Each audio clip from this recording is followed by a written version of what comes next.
7 straight losses have the Giants off to a rocky start, especially after a 12-inning heartbreaker last night. Who will pull the defending champs out of the slide? It could be a proven leader, or it could be somebody new. Somebody has to step up and get the orange and black back on track. Game 2 of the series, next.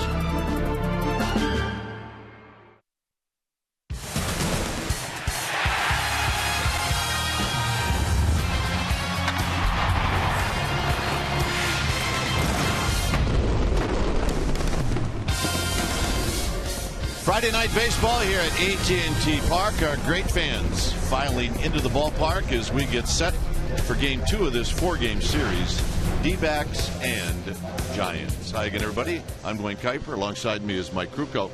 Well, a long night last night, and those are the games you like to win if you're going to be out here a long time. They did not.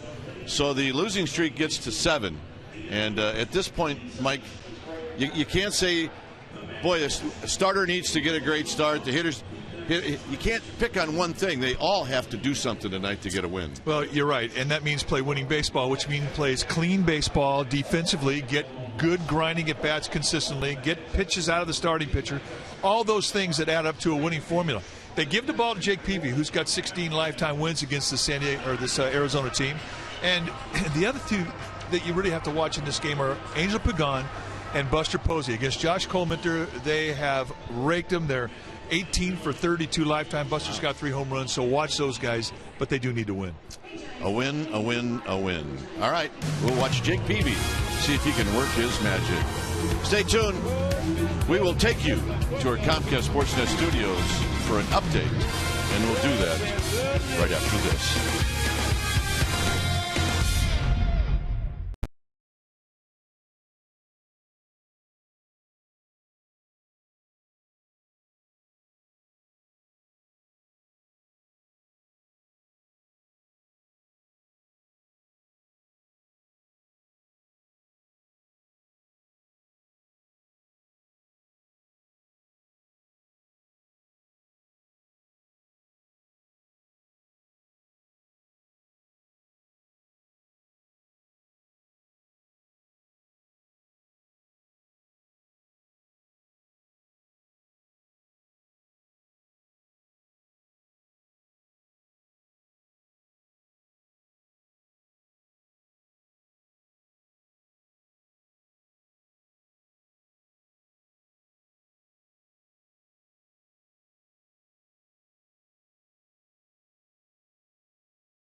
is brought to you by Jack in the Box. Jack's hottest sandwich is back. Head to Jack in the Box for Jack's Blazing Chicken Sandwich. By Toyota, #1 in MPG, durability, and resale value. Toyota, let's go places. And by DraftKings.com. Play daily fantasy baseball for free on DraftKings.com with the official daily fantasy partner of Major League Baseball. Enter promo code ORANGE for free entry.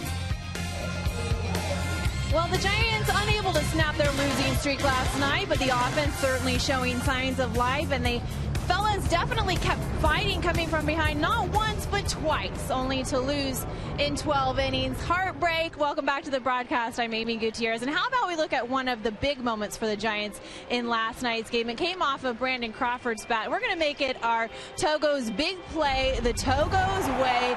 In the 7th inning, Arizona bringing in lefty Oliver Perez to specifically face Crawford. Bad idea. He goes deep for a 2-run shot, bringing the Giants within 1 run and energizing a very flat offense. It also snapped Crawford 0 for 22 skid. Interesting note, last year Crawford batted .320 against lefties. That's more than 100 points better than he did against righties. All right, we've got Giants baseball coming up. Game 2 against Arizona. Jake Peavy against Josh Colmenter. Lineups, first pitch, Kruk and Kite, all coming up after the break. Stay with us.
Is brought to you by Jack in the Box. Jack's hottest sandwich is back. Head to Jack in the Box for Jack's Blazing Chicken Sandwich. By Toyota, #1 in MPG, durability, and resale value. Toyota, let's go places. And by DraftKings.com. Play daily fantasy baseball for free on DraftKings.com with the official daily fantasy partner of Major League Baseball. Enter promo code ORANGE for free entry. Well, the Giants were unable to snap their losing streak last night, but the offense showed signs of life, and the fellas definitely kept fighting, came back from behind not once but twice, only to lose in 12 innings. All right, welcome back to the Giants game. I'm Amy Gutierrez, and how about we look at one of the big moments for the Giants in last night's game? It came off of Brandon Crawford's bat. We're going to make it our Togo's big play, the Togo's way. The 7th inning, Arizona brings in lefty Perez to specifically face Crawford. Bad idea. He goes deep, 2-run shot, bringing the Giants within 1 run and energized a flat offense. It also snaps a 0 for 22 skid. Interesting note, Crawford last year hit .320 off of lefties, more than 100 points less against righties. All right, we've got Giants baseball coming up. Peavy against Cole Mentor. We're going to have lineups. We're going to have first pitch. We're going to have Crook and Kite. Game 2 against the Diamondbacks. Right after these messages, stay with us.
Giants, a little chillier tonight. Game time weather is presented by the Santa Cruz Beach Boardwalk. The admission is free.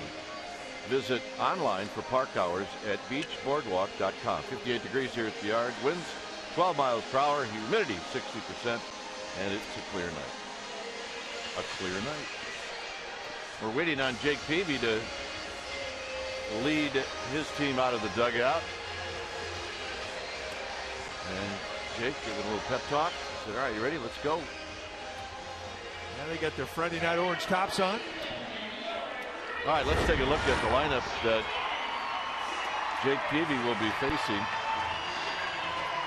It'll be Inciarte to lead it off, followed by Pollock, and then Paul Goldschmidt. You can see his numbers here at AT&T Park. Peralta will be the cleanup hitter. Then it's Lamb, Gozowicz, and Owings. Nick Ahmed is going to hit 8th, and he'll be the shortstop. Cole Mentor will pitch in bat 9. On the hill tonight for the Giants will be the 2007 Cy Young Award winner, Jake Peavy, 6'1", 180-pounder. He's 33 years of age, and he's in his 13th year at the big league level. So his line against the Padres really opened up that game, and he found his mechanics that he had struggled to find in spring training, but he could not hold it. The second time through the lineup, it started to dissolve a bit. So we'll watch that tonight. That will certainly be one of his keys. When he's right, you're going to see a fastball that'll go high 80s, low 90s, depending on the grip. He'll throw a slider, he'll cut the ball, he'll throw a changeup, and he will throw anything anytime. Lifetime against these Diamondbacks, he has had some ownage. He's got 16 wins against Arizona. That's more wins than he has against any other team. 16-12 with an ERA of 4.35. We'll look at the pitch grips. You notice the four-seam, this is a two-seam fastball, and that's his base fastball. He gets a lot of ground balls. That's his sinker. He'll also throw a four-seam fastball. Turn it over and throw across the seams. That's where he gets his most velocity. And then you look at the changeup, and he also throws it off the two-seam grip. And that thing is about 6 miles per hour shorter of his fastball, but with the same type of movement. There's the slider grip. Very similar to that of a four-seam fastball, and this is his cutter. So here we go, game 2 of this series. Last night's game went 12 innings, and it took 4 hours and 20 minutes. In at third is McGee, and the first pitch of the game is taken low. We started right on time.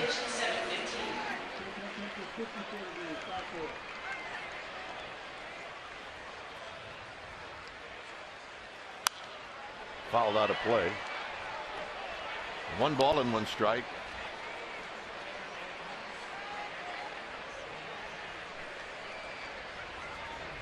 Inciarte last night went 2 for 5. He scored a couple of runs.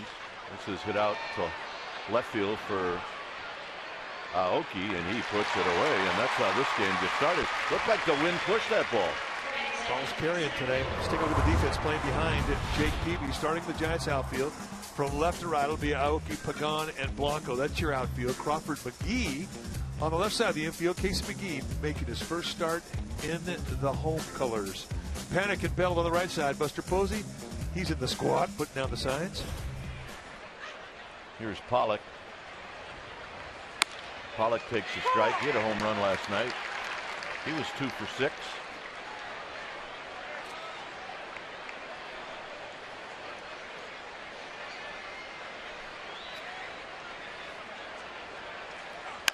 Bounces this one foul.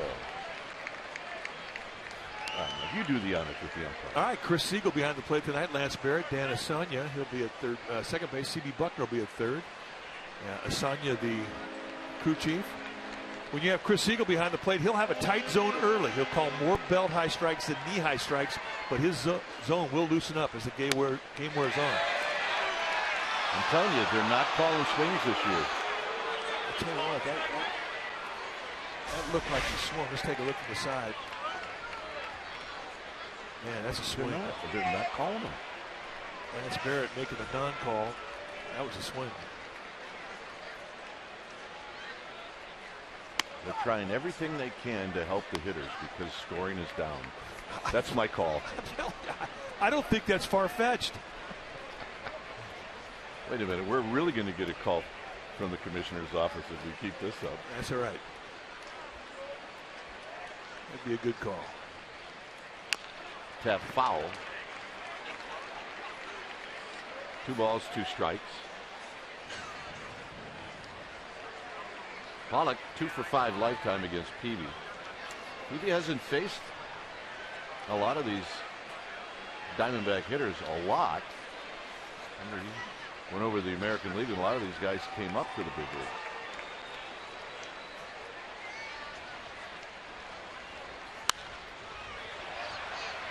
Belt will watch this one drift into the seats.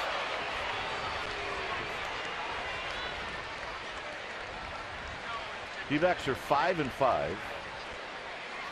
This is a 2-city road trip for them. They started out in San Diego. Swing and a miss. We got him in here. Well, we got him on a changeup.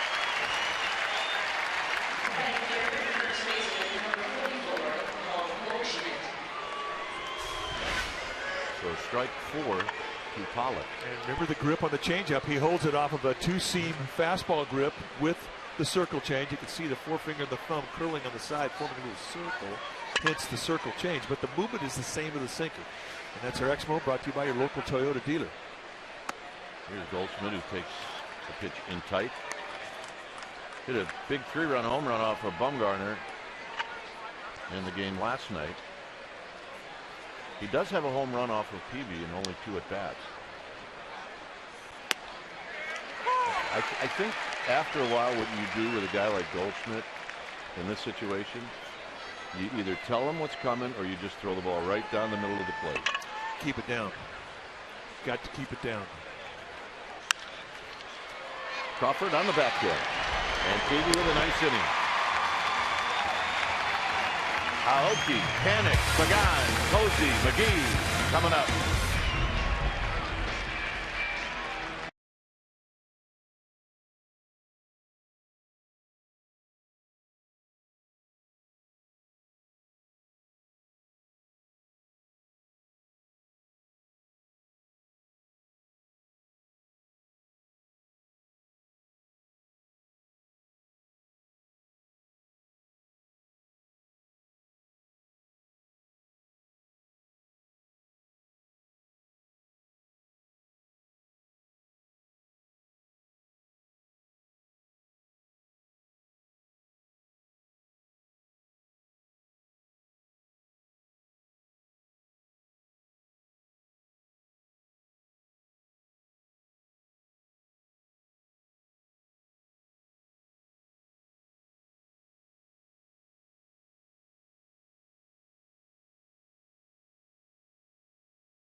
Nori Aoki, he will lead it off, followed by Panik, Pagan, and then Buster Posey. Big numbers against Colementor.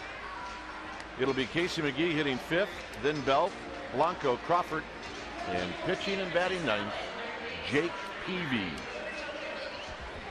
On the hill tonight for the Diamondbacks will be the right-hander Josh Colementor. He's 29 years of age. He's in his 5th year at the big league level. Big guy, 6'4", 235, out of Homer, Michigan. Couple starts this year, he has been giving up a lot of hits, 19 hits. He is a strike thrower, however. Not going to see a lot of velocity. He is right over the top with his release. You'll see a mid to high 80s with velocity. He's got one of the best changeups in the game. He'll also cut the ball and give you a little curveball.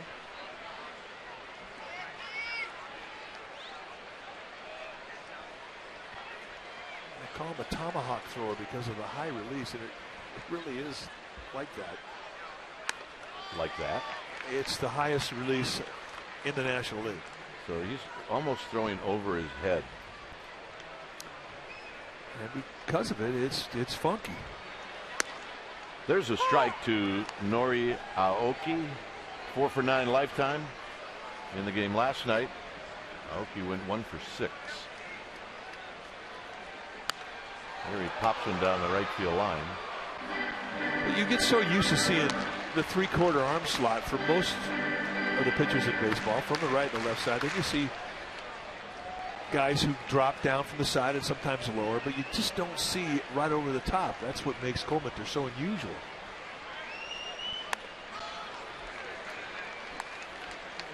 Two and two on the high fastball. Watch the one, a very balanced, small take back step, and then right over the top behind his head. Here's Lamb, and his throw is a bit wide, but Goldschmidt stayed on the bag.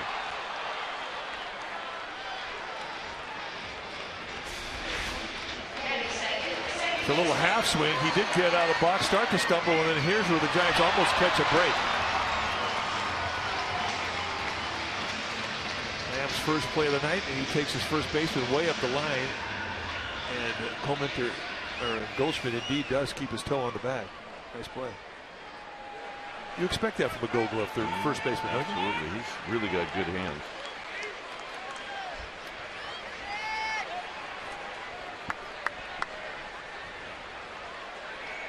Panik last night had a big hit in the 9th to tie the game. He went 3 for 6.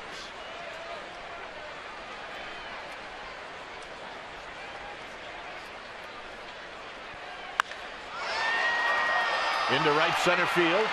It's Inciarte who's going to put it away. Let's take a look at the defense that the Arizona Diamondbacks will employ tonight behind Colementor, starting the outfield from left to right. It'll be Peralta, Pollock, and Inciarte, the best arm in right field with Inciarte. Ahmed and Lamb will be on the left side of the infield. Owings and Goldschmidt on the right side. Tuffy Kozowicz will be in the squad, putting down the signs. Just a lover. Just a lover. Here's Pagan, who's 7 for 12 lifetime against Colementor.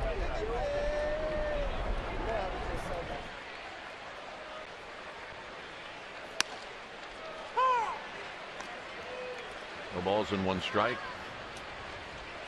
Pagan 2 for 6 last night. Got that average at 372.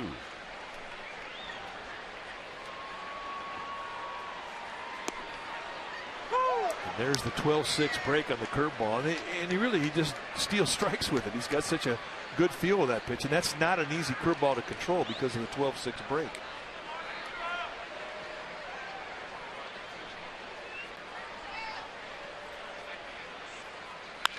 And a base hit up the middle.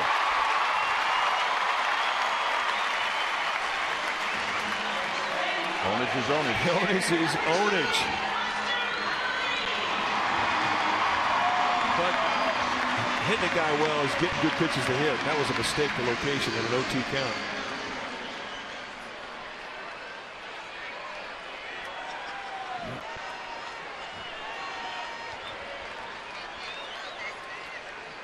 Buster Posey caught all the innings last night.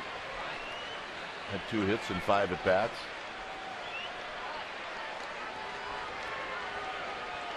It was pretty clear late in the game that the Diamondbacks were not going to let Buster Posey beat them.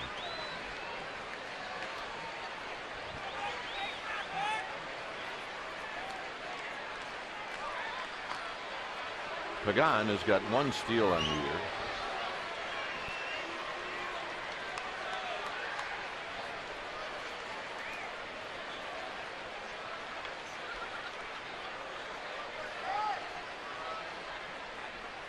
Swing. That's the changeup we're talking about. Well, you're right. They weren't going to give him much to hit, and the problem with it is that Buster Posey was backed up by Brandon Belt, who's in a bad slump. There's the beautiful changeup, and there's the reach. Get Posey way out front like that. You made a great pitch. And with Colementor, I mean, he could throw 6 in a row. That's how good his changeup is.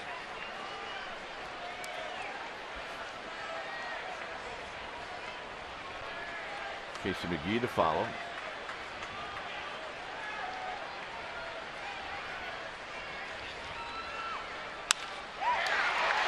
Ahmed's got it. He will shovel it to Owings, and that'll end the inning. No runs, a hit, 1 left.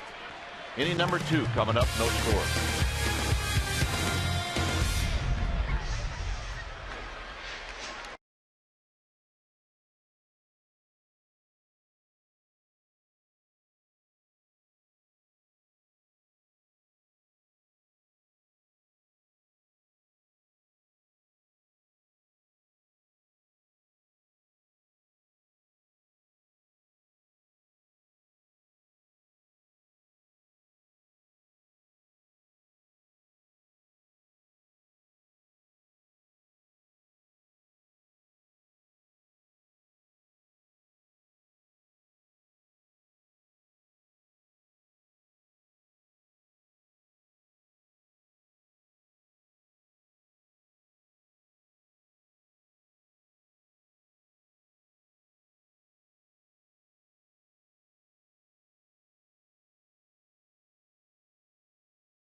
Jake Peavy finished off strong. Last season with the Giants, first 3 starts. Ooh. Last 9 starts. Wow. A 1.35 ERA. He held the opponents to a 2.18 average. And by the way, his last 2 regular season wins were against the D-backs. Here's David Peralta. And there's a strike.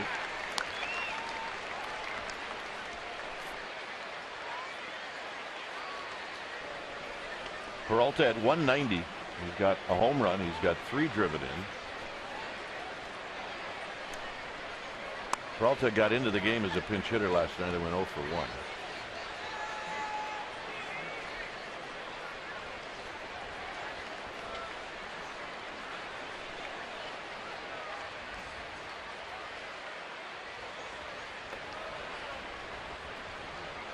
On deck is Jake Lamb.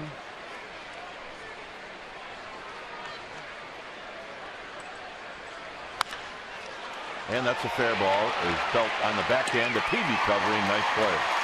The ball came back on him. It came back on him indeed. And your initial step is, am I going to be able to get there in time as you're crossing over with a left-handed glove? And then it had to come back as that ball maybe took a misdirection on him. This turns out to be a nice play and a good. Did it hit the bag? I'm not sure what it hit. Nope.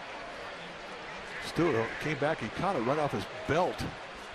Brandon Belt. That's what he does. Yeah. Nice play. Good exhibition of hands. Here's Lamb, who's hitting at 409.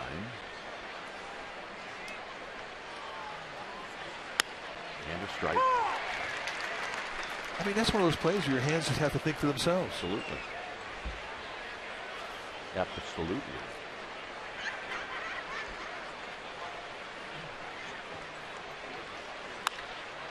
And a base hit past Belt.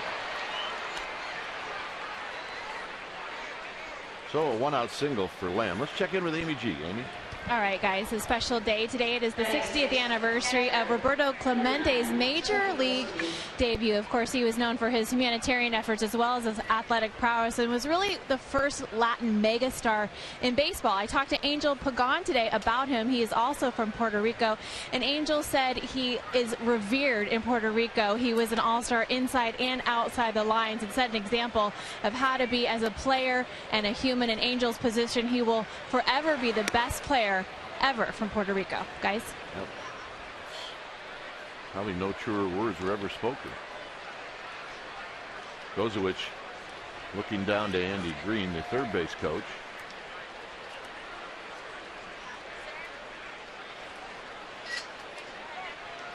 We have to get a scout report from Amy because it looks to me like the infield dirt's a little moist tonight.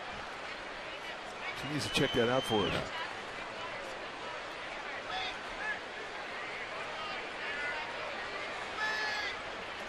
One ball and no strikes. I don't think it's moist around home plate. Balls have been shooting through. This is a very fast AT&T infield, faster than we've seen in recent years.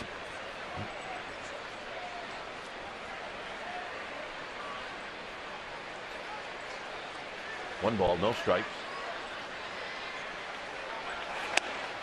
Just inside 2-0. One thing you can do as a home team, you can make that field any way you want it. For a sinker baller like Jake Peavy, he likes a nice soft area out in front of home plate because that has a tendency to deaden some of those ground balls that he's going to get.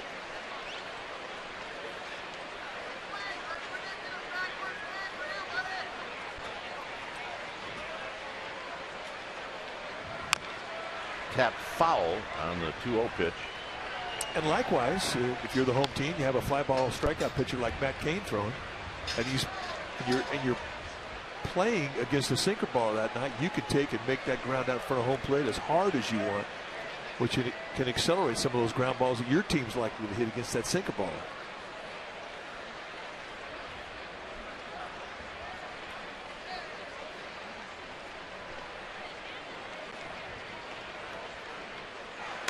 Inside 3-1. You have a regulation as to how high your mound can be. But after that, I mean, once you play within the rules dimension-wise, they didn't say anything about how fast your grass can be or how slow it can be. And that's something you could do on your own to carve out a little bit of an advantage. And there's not a team in the big leagues that doesn't do it.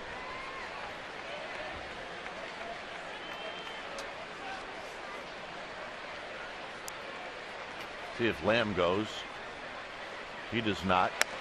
And it's now 3-2. Remember one year in Chicago at Wrigley Field, we didn't have a lot of range with our two infielders on the right side. And because of that, they let the grass on the right side grow higher. Slow that ground ball down a little bit, give them a little more range. They didn't have it high on the left side, but they did on the right side.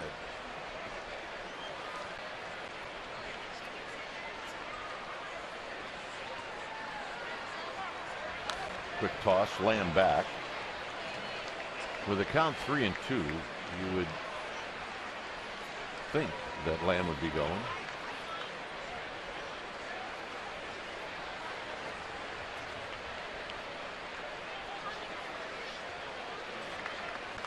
TV ready. Lamb goes. Swinging a bouncing ball to Crawford. Thought about it, and we'll get the out at first.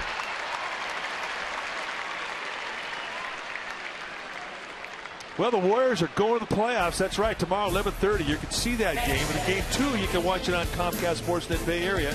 Game 2 is Monday night at 6:30. That's when CSN coverage starts. The authentic home of the Warriors playoffs is Comcast Sportsnet. Pre- and post-game coverage of live Game 1. You can see it on CSN. The game will be played at the Oracle. Game 2 will be live on Comcast Sportsnet with Fitz, JB, and Ross. Games 3, 4, 5, and 6, if necessary, will also be on CSN. Here's Chris Owings, and he takes low and away. Hitting at 103.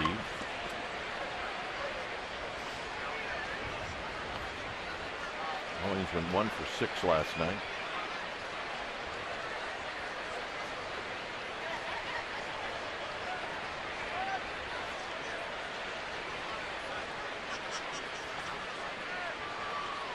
And the 1-0 pitch. Hit high and foul down the right field line and out of play.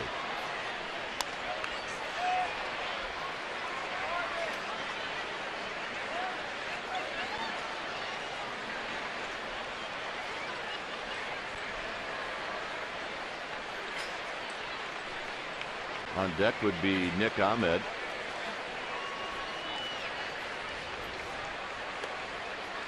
TV gets the sign from Buster Posey.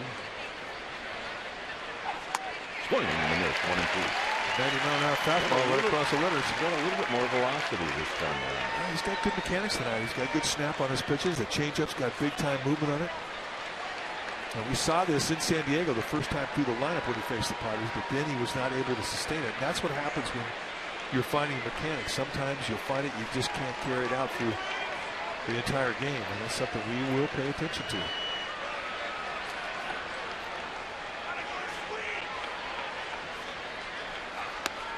Outside. 2-2.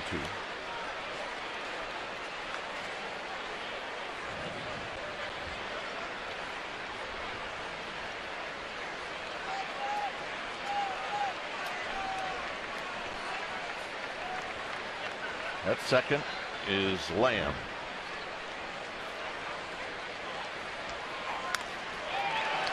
Took a pretty good rip and fouled it.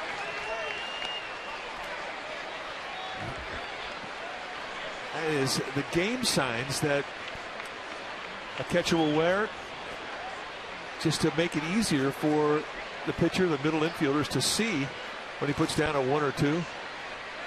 Hector Sanchez wears them every time he goes out there, even if it's a day game.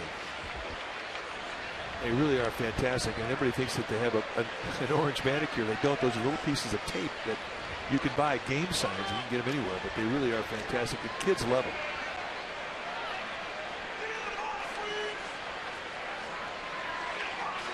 Buster Posey using them.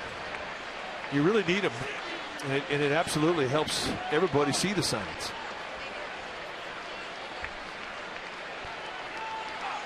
Fall back. I'm wondering if Buster just uses them with Peavy. I mean, it's well known that his eyesight isn't very good. Well, I'm sure a pitcher will ask a catcher to wear them. Because I don't remember Buster using them a lot. You can get them in white or green or orange. It's also important, Mike, that the middle infielders be able to pick it up. Absolutely.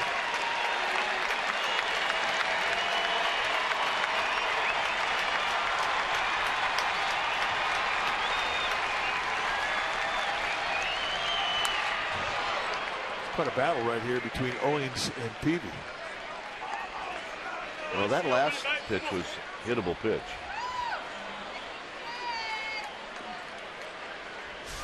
And when the game's over, you just peel them off. They just stick right on there and they just come right off. And little leaguers, they absolutely love them. I think we should wear them one night out in the town in Colorado. What do you think? Well, you had them on your toes this offseason. Sure. Hey, easy now. 3-2.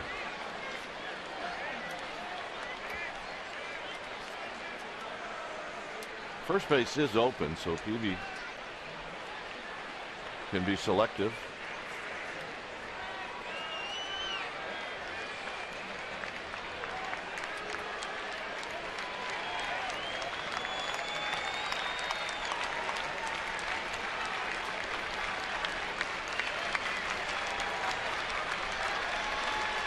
Peavy and Posey trying to figure this out, and now Owings asks for time.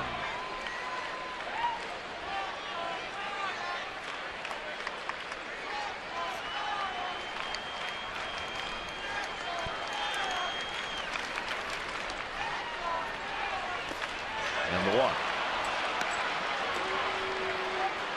So he takes advantage of that open base, and here's Nick Ahmed. Ahmed hitting 192. He had a couple of hits last night. The Dodgers have jumped out in front of the Rockies 3-0. That game is in the second inning in LA. The Rockies had an off day yesterday. So did the Dodgers. What is that? It's a day where you don't do anything. You don't come to the park. Swing. Giants will go 14 games at the start of the season before they get their first off day, which will be Monday. See hole in there. Is that a cutter? Yeah, it is, as a matter of fact. Could be a palm ball. It's a serious ball, that's for sure. The hands are so small, it looks like a grapefruit.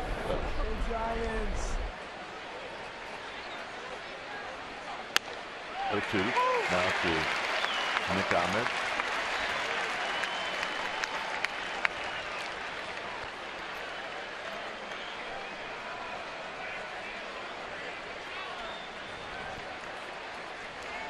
On deck is Josh Colmenter.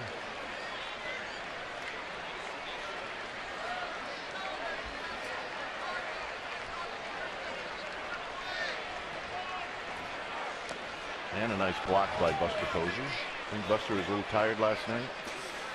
Well, 12 innings. That's a lot of time in the squat. Goes over 4 hours. Goes to which the same. Nice job. Good technique and getting down and blocking that ball. I think Gozowicz blocked 25 balls last night. That's not an exaggeration either.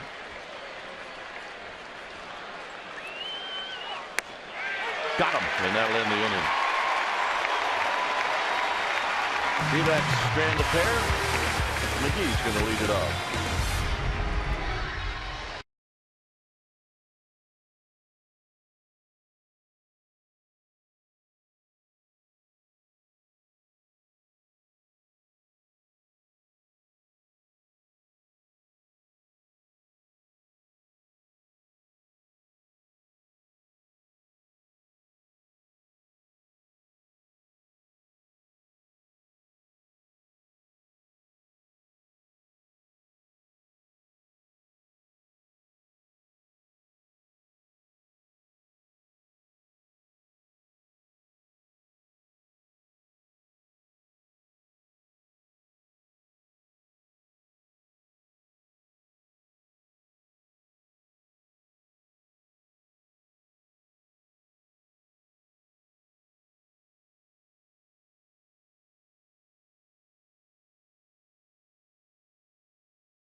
Nothing. See, Juan Marichal is here. Sitting next to Larry. Juan with his wife in town. And I think he's in town to watch his Giants and also to pick up some jewelry tomorrow. Ring day tomorrow for the Giants players. And McGee takes a strike. And rings for the first 40,000 Giants fans that get here to this ballpark. And we've seen them, and they are extremely cool.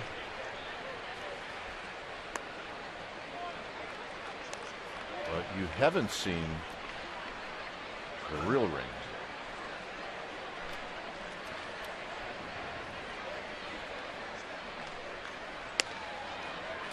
Two and one to Casey McGee.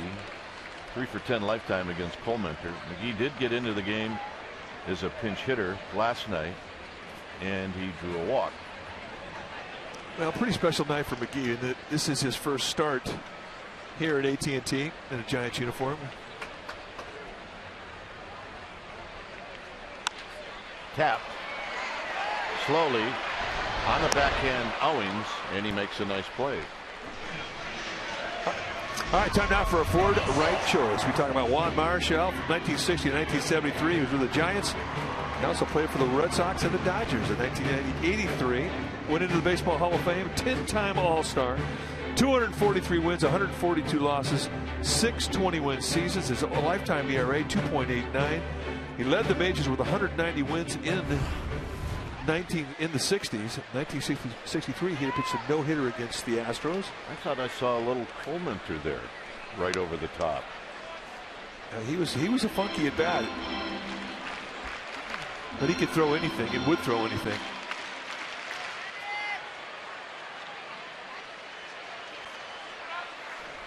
Here's Belt. Belt trying to get over last night. 0 for 6 with 3 strikeouts.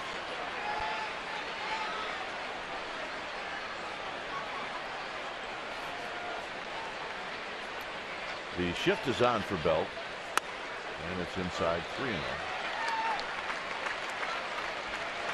You heard all those accolades about Juan Marichal. I think the one thing that stands out about his accomplishments as a player is he had 244 complete games. There's a strike. He did not believe in closer. He was the closer.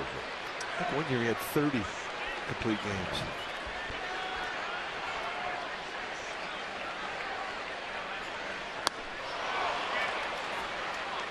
Three and 2. Once again, Belt and a lot of these hitters not getting that ahead in the count fastball.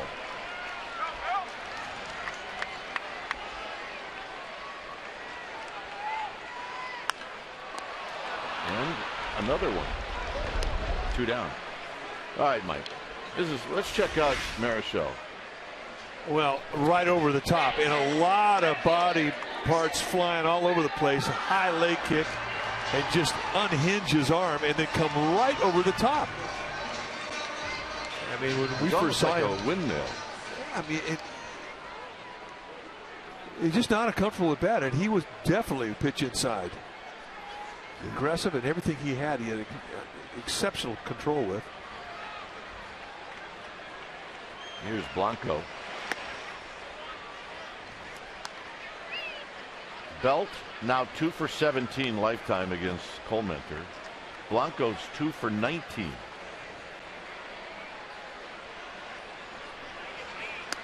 There's a strike.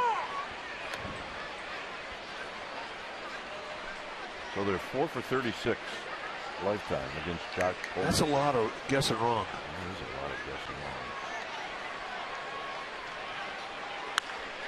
How about that? Blanco puts on the brakes. Now, Inciarte in right field's got a good arm. Just kind of laying back, hoping that Gregor Blanco would get a little froggy and try and take second.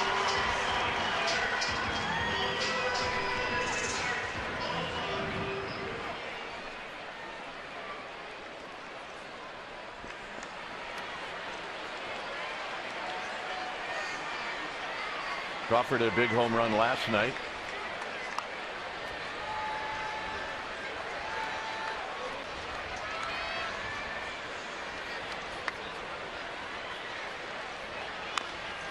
Swinging a foul over the on-deck circle. It's no balls and 1 strike.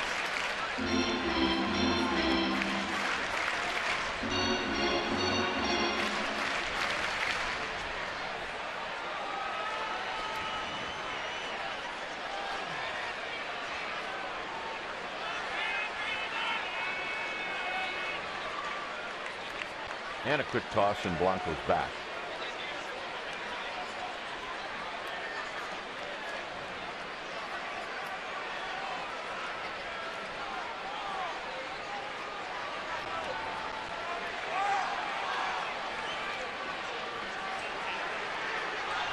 The 0-1, and Crawford takes low and away. Crawford 6 for 24 against Colementor. He does have a couple of doubles.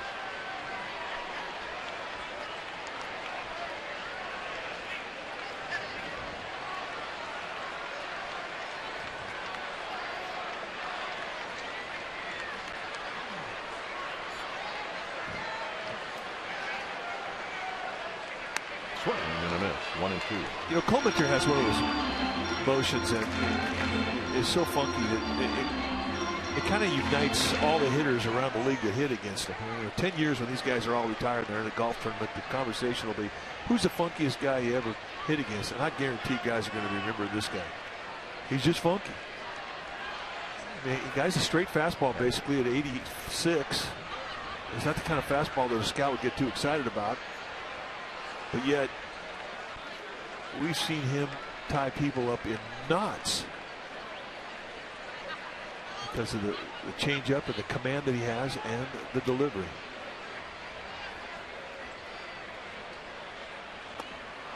And Crawford gone, and that'll end the inning. So the Giants pick up their second hit. They strand 1. It'll be Josh Colementor to lead things off.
To you by the solar company.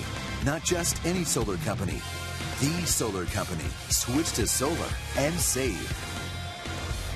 Dodgers make their first visit to San Francisco. They'll be here next week, Tuesday, Wednesday, and Thursday. The Tuesday and Wednesday are night games, both 7:15 starts, and then day baseball on Thursday. Go to sfgiants.com/tickets and see you at the park. Here's Colementor, who takes a strike. There was a milestone in baseball tonight. Mike Trout of the Angels hit his 100th home run. He's the youngest guy to ever have 100 home runs and 100 stolen bases. Crawford charging. Short hop takes his time. Colementor retired. Well, it's the 9th year of Comcast Sportsnet All-Star Teacher Program presented by Provident Credit Union. Tonight's nominee is Kathy Fields from Centerville Junior High in Fremont. So Kathy is one of the 5 finalists. A chance to win $20,000 for her school.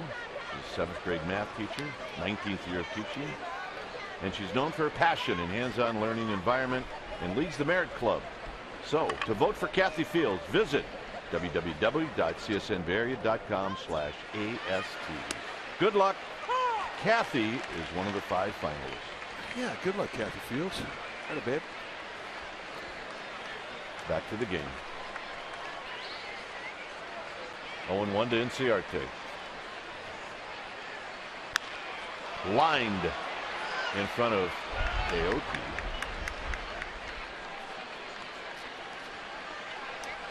Well, the Golden Princess made its way past AT&T Park earlier tonight, headed to dry dock. Giants fan captain Tom Miller piloted the big ship for its 2-week dry dock. The ship is 950 feet long and 118 feet wide. It filled up the bay. Oh, it went by here. It looked like a hotel decided to just kind of get in the water and move on by. So, Captain Tom, welcome to the bay. Looked good, too. Pitch in tight to A.J. Pollock. So anyway, congratulations to Mike Trout. 23 years old doing that. 100 home runs and 100 stolen bases. It's pretty good. That seems young for 100 home runs, doesn't it? It does.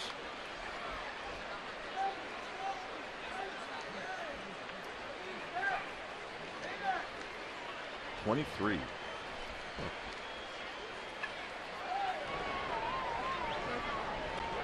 At that pace, he's got a chance.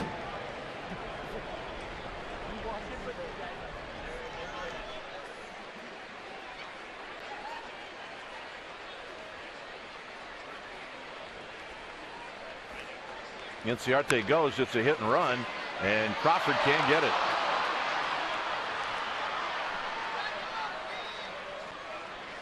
I think Jake Peavy, when that ball was hit, thought that he had a double play. Well, you know, a lot of times you don't take a look at where the movement is in the infield. And you're right, off the crack of the bat, he's thinking 2 bags. But they had played Crawford in the hole, playing Pollock to pull. And he simply hits it away from the defense.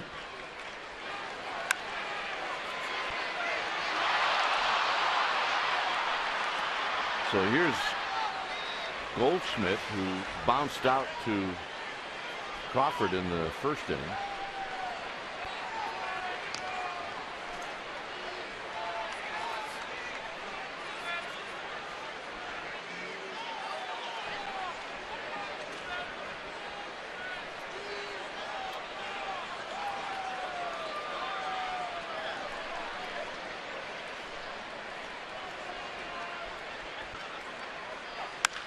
And a base hit. It's 1-0. Pollock's going to stop at second. Goldschmidt with the RBI single. Number 6, David Peralta.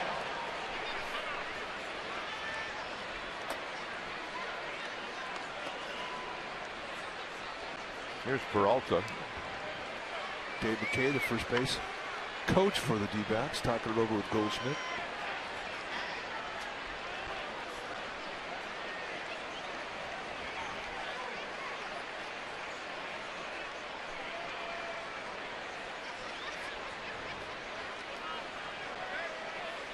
Peralta bounced out to Belt. Belt made a nice play, and a ball hit right over the bag at first.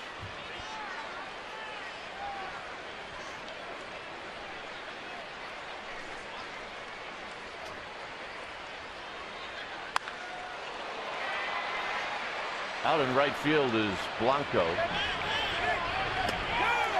Blanco will make the catch. Tagging is Pollock, so he moves over to third. And Peralta heads back to the dugout thinking he just missed one. Third baseman, number 19, Jake Lamb. Here's Lamb.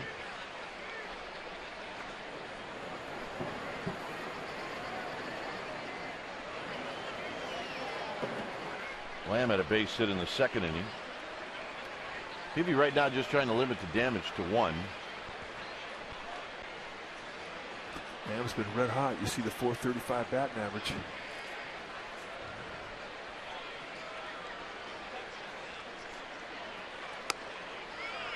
Good pitch, just missed it, or just didn't get it. Sometimes you can have front door movement and an umpire give up on it early, and you don't get a pitch that you thought should have been a strike. And when you're trying to minimize an inning, that's a big pitch.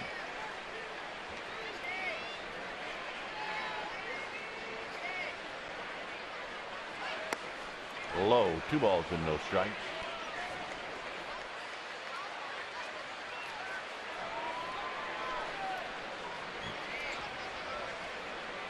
You do know where the hot hands are when you study a lineup as a starting pitcher.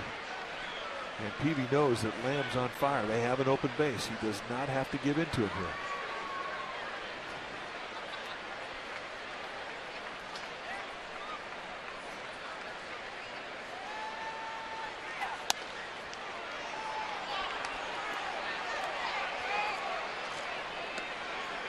And this is a count. With Lamb as hot as he is and ahead 3-0, you expect a green light. Tuffy Gozowicz on deck, the right-handed hitter. I mean, he's only hit 200.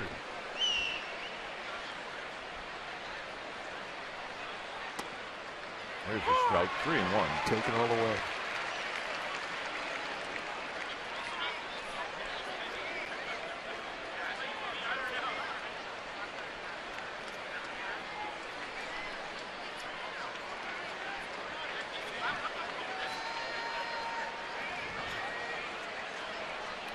So Peavy stepping off. We'll see if he goes after Lamb or not.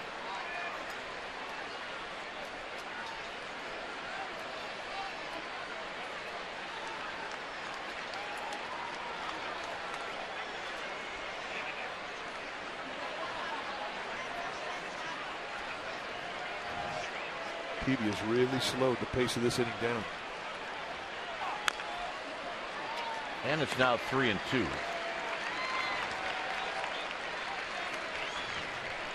Now, the runner at first, Goldschmidt, will take off. 3 balls and 2 strikes.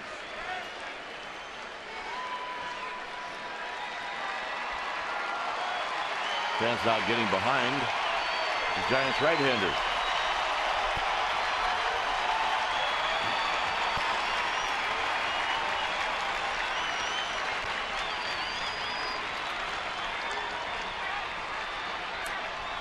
Runner goes out into Triples Alley and hit a ton.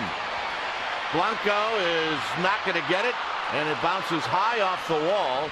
2 runs are going to score, and Lamb is killing the Giants this year. He's got a triple.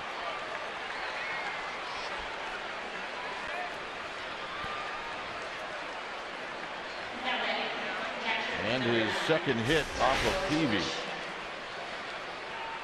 Red hot. And this is a gift right out at the belt. And he finds Triples Alley in any other ballpark in this league. It's a home run. And that's the only thing good about that. And immediately Dave Righetti coming out of the Giants dugout to talk to Peavy. Absolutely splits the gap.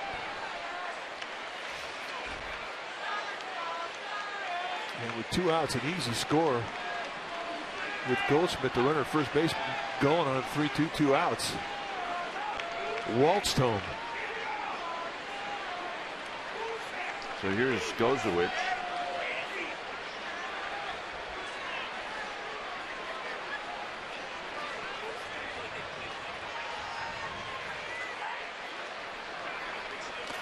The 10 RBIs, as Buster Posey now finds it.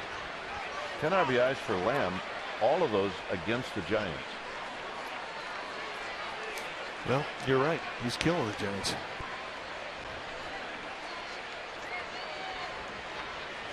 I believe I said 10. He's got 9.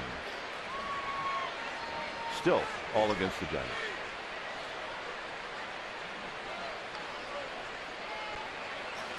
Down low, 2-0.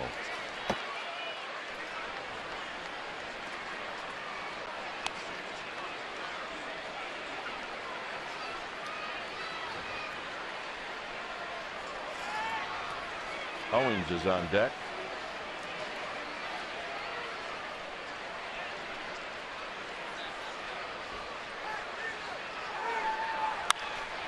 And Panic catches that. Or the ball caught Panic, one or the other. 3-0 D-backs.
Is brought to you by Casino Matrix, Silicon Valley's premier 24/7 entertainment destination. 3-0 Diamondbacks. We're in the bottom of the third inning. Here's Peavy.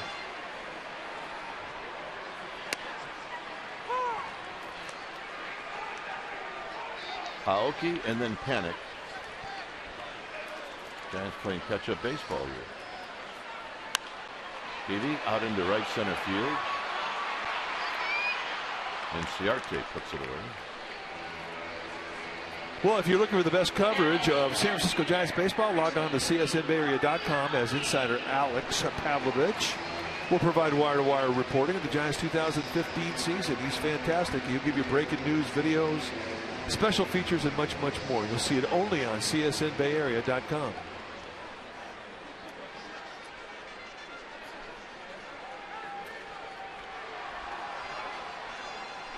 Here's Nori Aoki.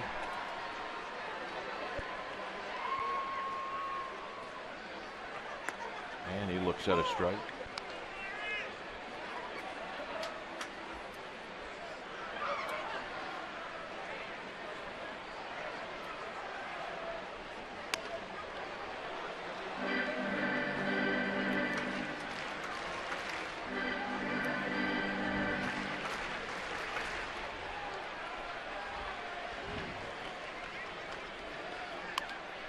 And a little pop-up. And Ahmed is there, and he'll make the catch. Well, the commemorative gold jerseys and caps will be worn during the ring ceremony tomorrow are now available at any of the 10 Bay Area dugout store locations. Check it out.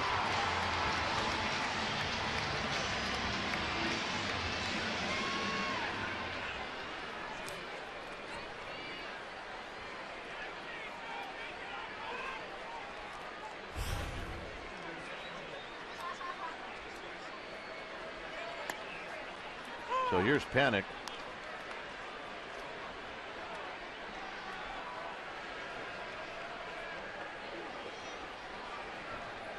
Panic hit a ball to deep right center field. He's hit a couple of balls on this homestand in right center. There would have been home runs anyplace else. The one was caught today. The other one last night. There's a ground ball off the glove of Ahmed, and Panic is aboard. Well, the Diamondbacks cheated up towards the middle, and they moved Ahmed out of straightaway positioning towards the bag at second. And that provided an opportunity. Nice opposite field swing of the bat. You can see, and he really had a little lean going towards the bag too. So that cheat step cost him. Ahmed last night really played an unbelievable shortstop here. He cannot come up with the backhand, and I think it's going to be a hit. Should be. Pagan singled in the first. Indeed, it has been ruled a hit.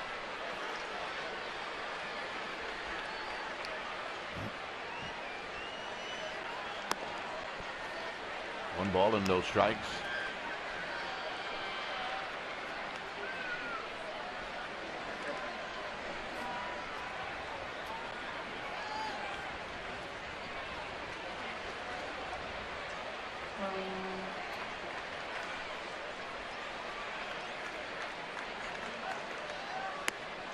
Off the plate 2-0. Buster Posey waiting in the wings.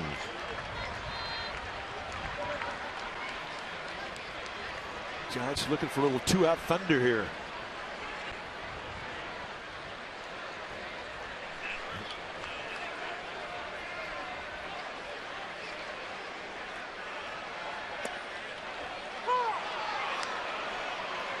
Pagan taking all the way, takes a strike.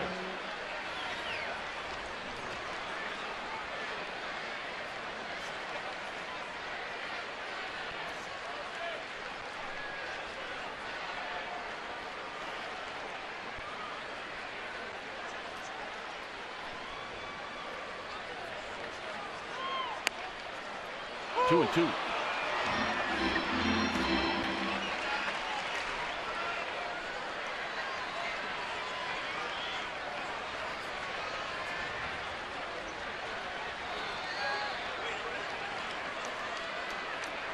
After Pence, count the days till when he can play again.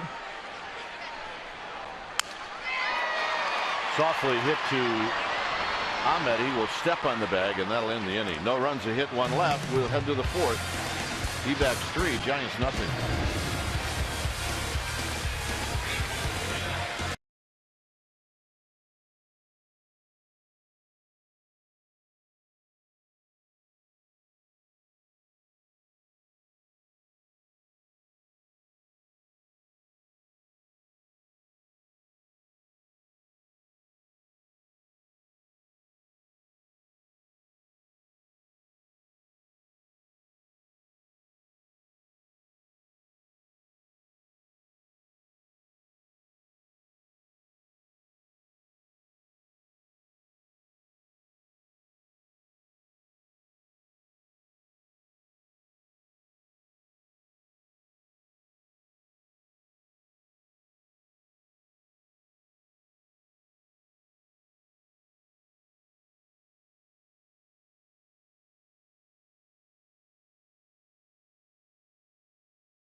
Last night, Giants down by a run, and Joe Panic off of Addison Reed hit one way out in the triples alley that Inciarte could not come up with.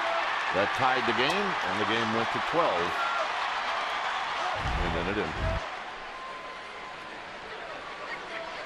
Here's Owens.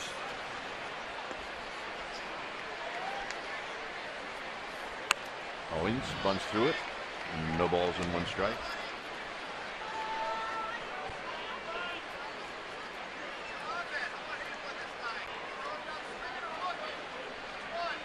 Ahmed and then Comenter. This is the fourth.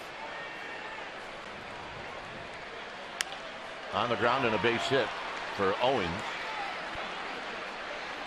And Peavy right back in the stretch after a long top of the third inning. I always thought that was a big at bat when you're coming out after an inning where you've given up a crooked numbers. Get that first guy. And Peavy could not do it.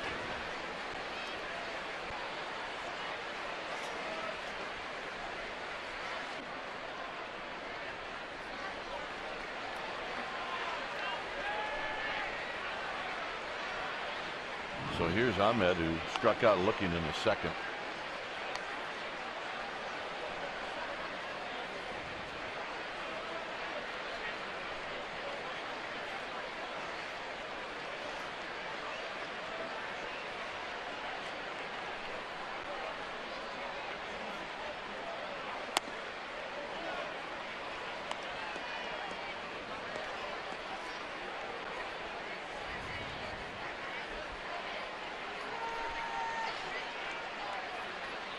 One and 0 to Ahmed.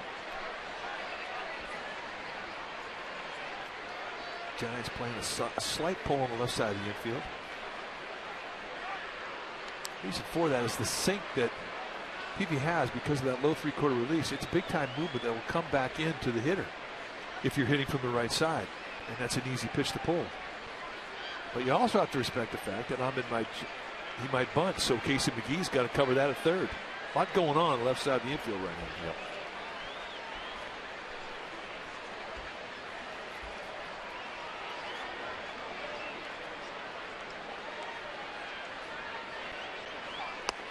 Down low, 2 balls and no strikes. Peavy is nibbling. He is not in the attack mode right now. He's trying to shave corners.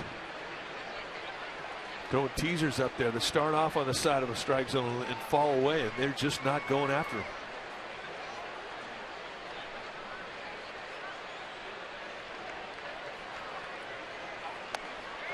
And Ahmed helps him out. 2 balls and 1 strike. Except for that pitch right there.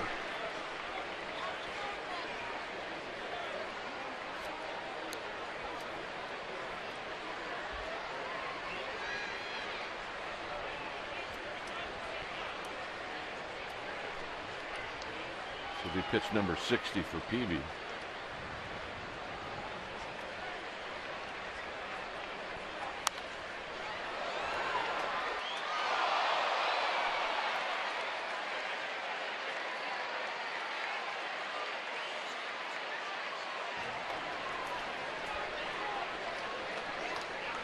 Two balls, 2 strikes.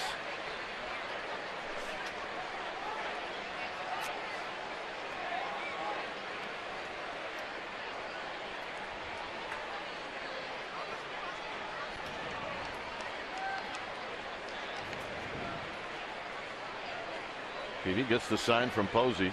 Now the runner goes, and it's outside, and this is going to be late. Well, that's a big 90 feet for the Diamondbacks. He takes away the force. And Peavy has always been a guy that's been able to get the ground ball and give his infield a chance to turn a pair, but you can't do it. You lose that runner. And he goes from first to second.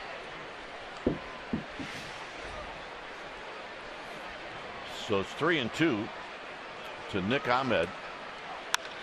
And he lines this one out into center field for Pagan. Pagan is going to catch. And Owings is going to get to third.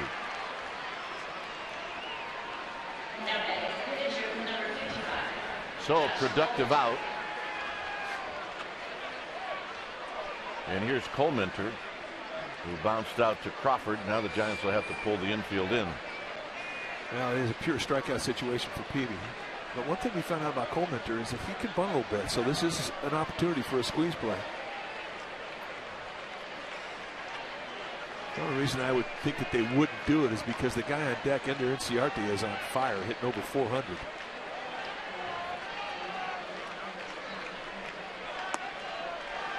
First pitch down low to Coleminter. A lot of 1-0 counts this time through the lineup.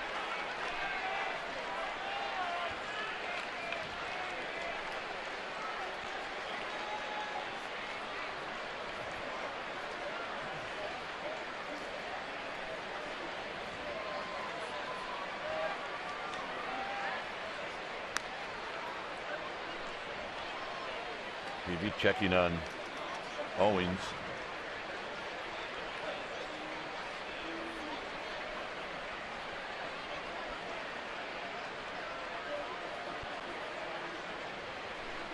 Infield all the way in.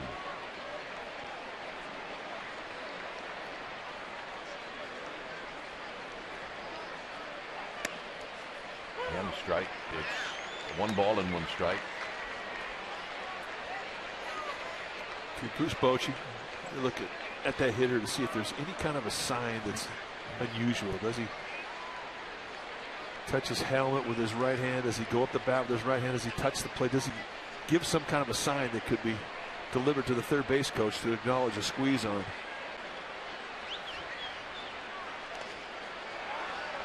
Nice block by Buster. 2 balls and 1 strike.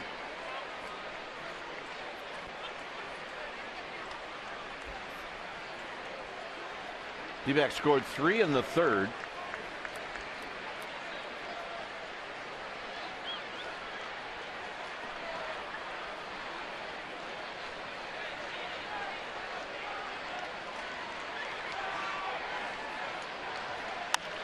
And a little flare to right, and that's going to be a hit.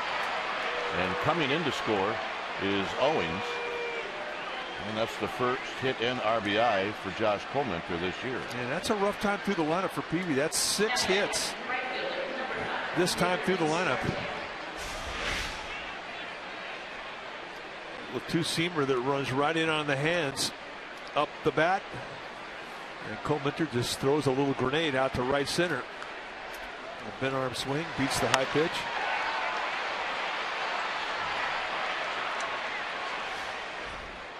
Giants will get somebody up in the bullpen. Needs to be George Contos.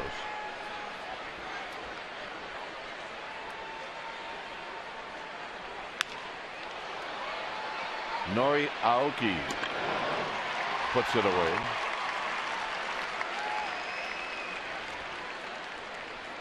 And that'll bring up Pollock.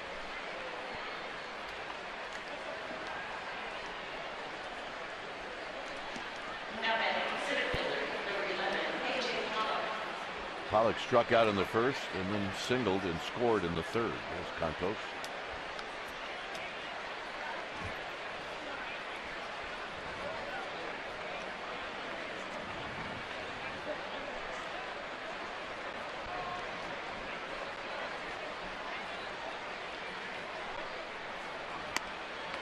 Pollock shortens up to bunt, and he takes a pitch wide. 1 ball and no strikes. 7 hits in this game for the D-backs. The Giants with 3. The Giants have had singles in every inning.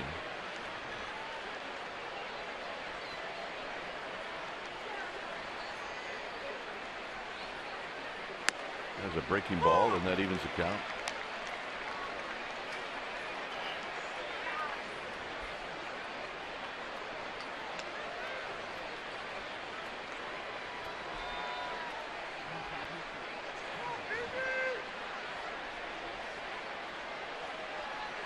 Comenter with his lead. And that's in tight. 2 balls and a strike. I always thought this was a great time to steal if you're a pitcher. I mean, they're not even holding Comenter on. I mean, not particularly a speed burner over there. But if you steal it, you're in score position. It's kind of a sneak attack steal if you get it. And if you're out, so what? You start off the next inning with the fast guy up there in front of Goldschmidt. Base hit.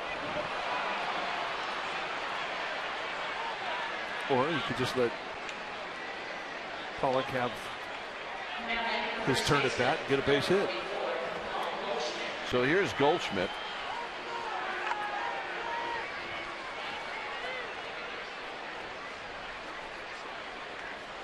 Right now, the leash on Peavy is very short. Well, and he may be done.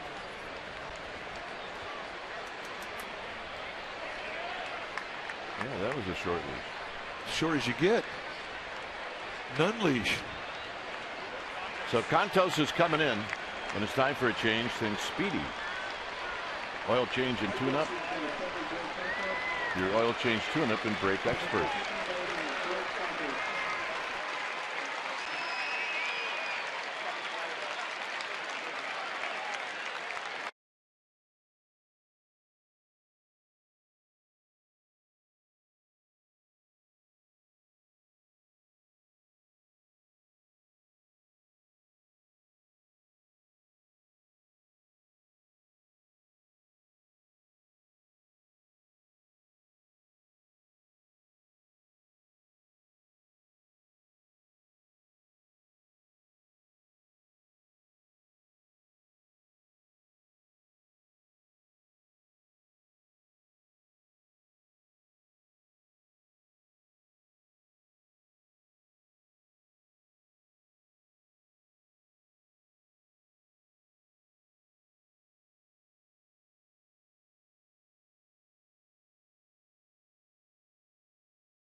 San Francisco Giants and may not be reproduced or retransmitted in any form, and the accounts and descriptions of this game may not be disseminated without the express written consent of San Francisco Baseball Associates, LLC.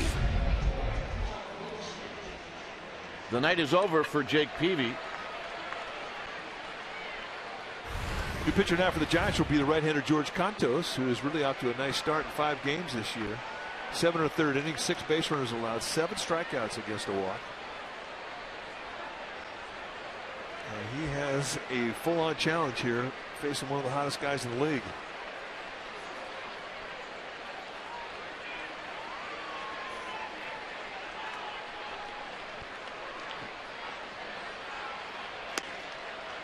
And hits the outside corner. Nice pitch. The cutter, he uses that a lot on that outside corner to start off at bat to right-handed hitters. And that's become a good pitch for him to do that very thing, steal a strike, and it allows him to save that slider. He can use it a little bit deeper in the at-bat, and that is his strikeout pitch, the slider.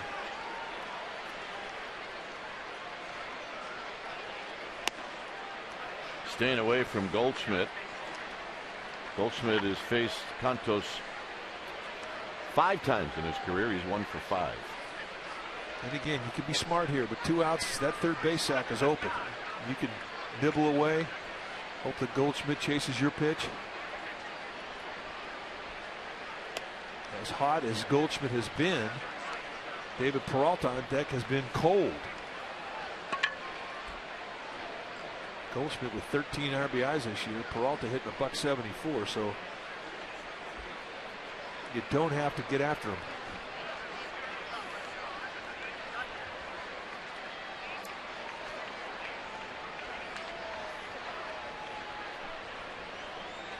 The 2-1 pitch. Here it is. Hit high into center field. And through the fog, Pagan's going to make the catch.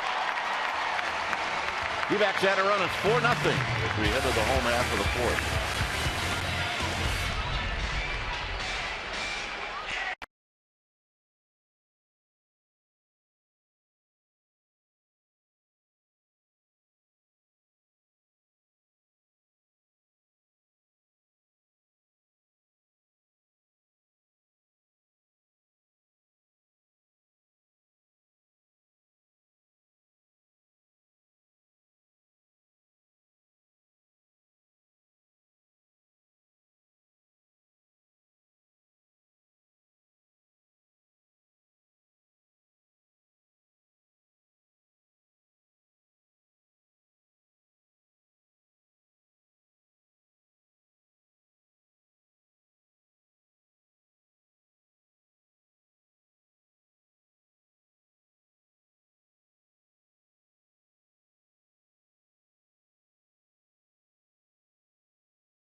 AT&T U-verse rewind. It happened on April 17, 2001. Barry Bonds blasted his 500th career home run, called by John Miller. Deep to right field. This one is on its way to McCovey Cove. Number 500. It's into the water. Bonds has hit the historic 500th homer, the 17th man in history. He hit it off at Terry Adams. It gave the Giants a 3-2 edge in front of 41,059 screaming fans. 2001. Alex Bush there to give him congratulations. Buster Posey to lead things off. I miss that kid. Yeah, we do. We miss her. Posey bounced out to short to end the first inning. And here he looks at a strike.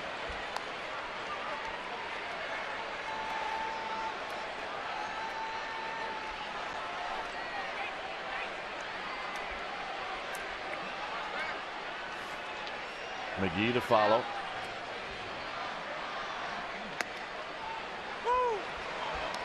Inside corner, looked like they set up deliberately on that side of the plate with a changeup. You don't normally see a catcher set up inside for a changeup. Normally a pitch you want to stay middle away with.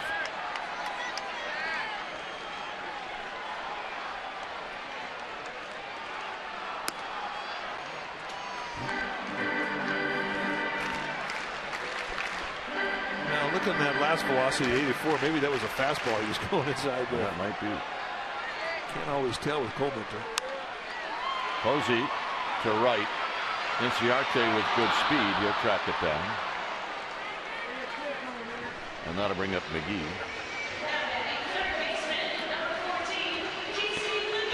The problem with a losing streak and being down 4 is guys go up there and they start to try to hit a 4-run homer with nobody on base.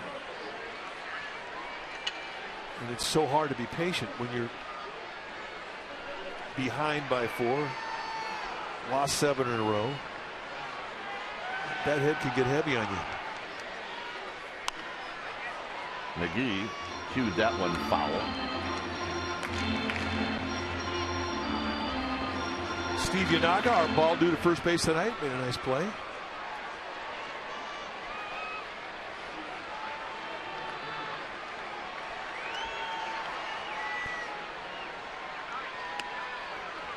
Well, plus, to try to catch up quickly to Colemanter, you're kind of playing right into his hand if you do that. 2 balls and 1 strike. Well, you're right. I mean, that guy who's going to softball you, I mean, he could put a lot of frustration on you because the more you try to do, the less you can do.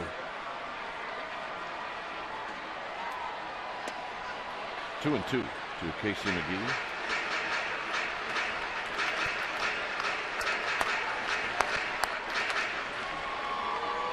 Yep. There's the Petaluma group. See, Amy G got him really good seats. Well, I bet Amy can do that. She can. 3-2. Look at them. They are so happy.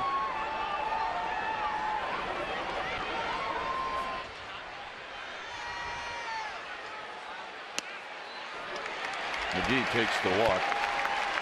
Good at that.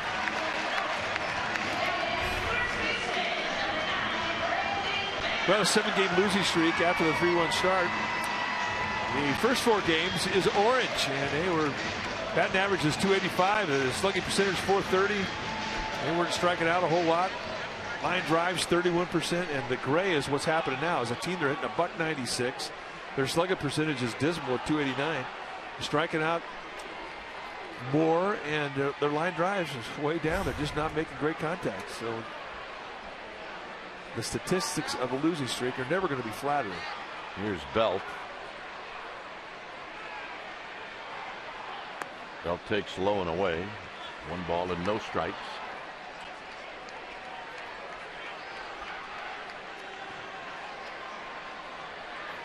Blanco to follow.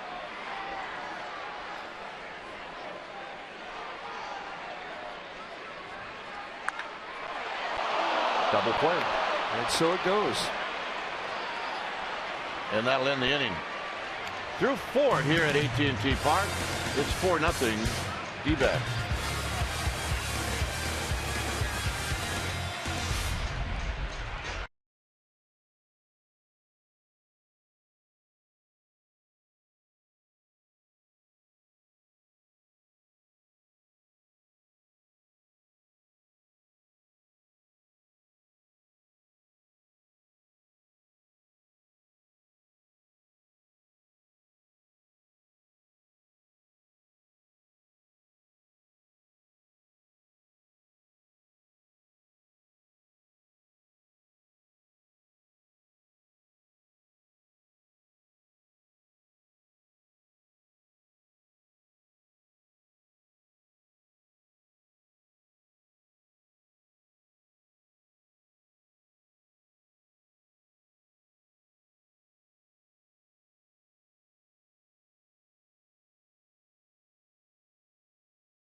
Last night's starting pitcher, and he's talking about Giants play last night. He said, I feel good about the way we played. If we play that way from here on out, I'll take our chances. Yeah, they did play well last night. It was a very frustrating loss as they went down in 12 innings to the Diamondbacks. But they need to find some mojo tonight.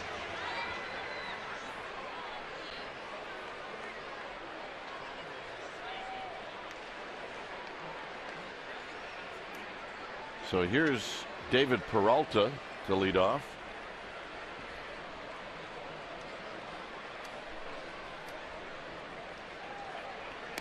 Peralta is bounced out and flied out.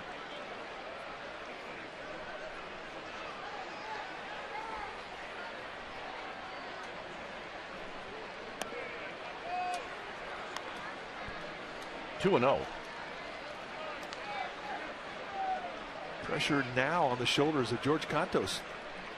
He's got to keep that at a 4-0 game. He cannot give up any more. And there's a base hit for Peralta. That's the 9th in the game for the D-backs. And let's check in with Amy. All right, guys, you know the motto. When the going gets tough, you cut your hair. Of course, that's what Tim Lincecum did. Big change, dramatic change from his long locks. He chopped it all. His inspiration, he said, was Mark Healy, the lead singer of the band, the 1975. Now, Timmy said this is only his 3rd cut in 2 years, so that's why this is big news. He doesn't do it very often. Bruce Bochy, however, thought it looked a little bit like Pee Wee Herman, and he said Timmy can do quite a Pee Wee Herman impersonation. The things you learn, guys. Oh, that's awesome. Here's Lamb. If I'm not mistaken, I think Hunter Pence may have gotten a haircut as well.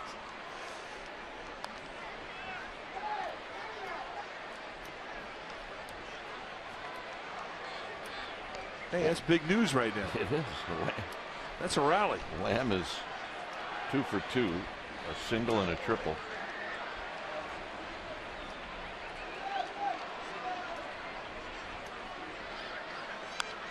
Foul back. Lincecum will not pitch in this series. He will pitch against the Dodgers. Heston tomorrow and then Hudson on Sunday.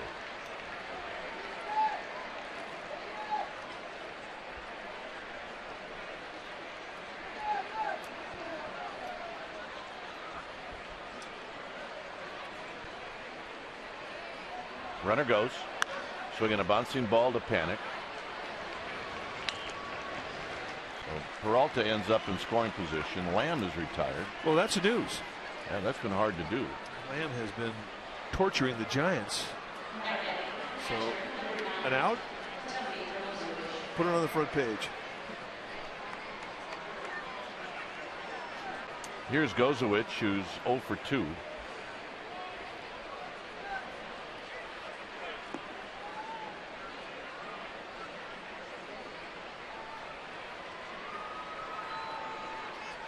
Owens to follow.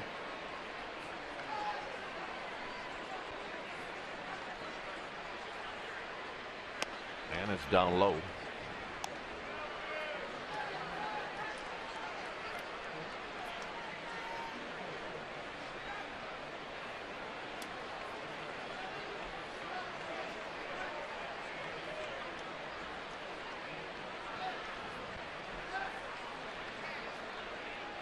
Santos a long look to second, and that's high and foul and out of play down the right field line.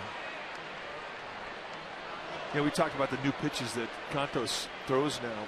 When you compare it to what we first saw him come into the big leagues with, and the additions are that cutter, a 2-seam fastball, and a changeup. And he throws a lot of changeups, more changeups to lefties than he does to rights.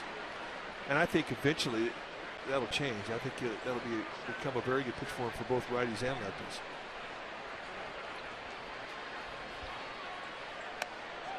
High fastball.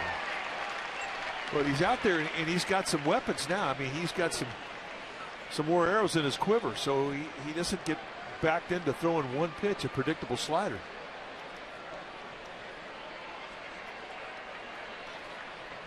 And I think it's exciting to watch a guy get it. I mean, go from thrower to pitcher.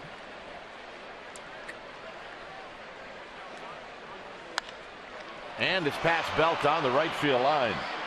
Peralta is going to score, and Gozowicz has his second RBI of the season. Try to go back upstairs again on him. Gozowicz says he likes that high pitch. Location is up. And he just tomahawks it right into right field. They had played Gozowicz off the line. Belt. And he just flat out beat the Giants defense. So here's Owings, a walk and a single.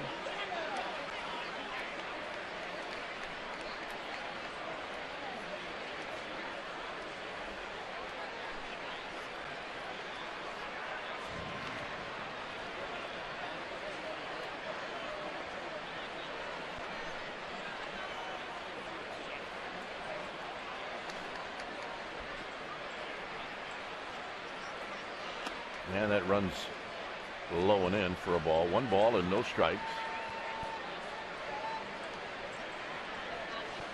10 hits now for the Diamondbacks. They had 11 hits last night. So did the Giants.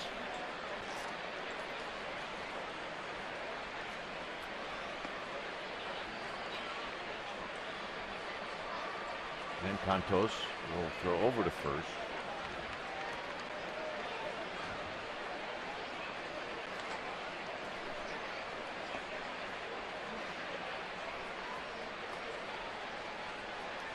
Dodgers leading the Rockies 4-1. That game in the 5th. Rockies haven't lost on the road this year. On the ground, Panic from his knees. Got him. Owens does not give you a lot of time, does he? No, he does not. Gets down that line well. Nice play, Joe Panic. Gozowicz ends up at second.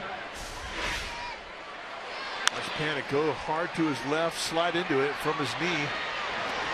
Get off a quick throw, and he needed to do it. Right into the glove, and here he gets to his balance point. And he beats him by a bunch.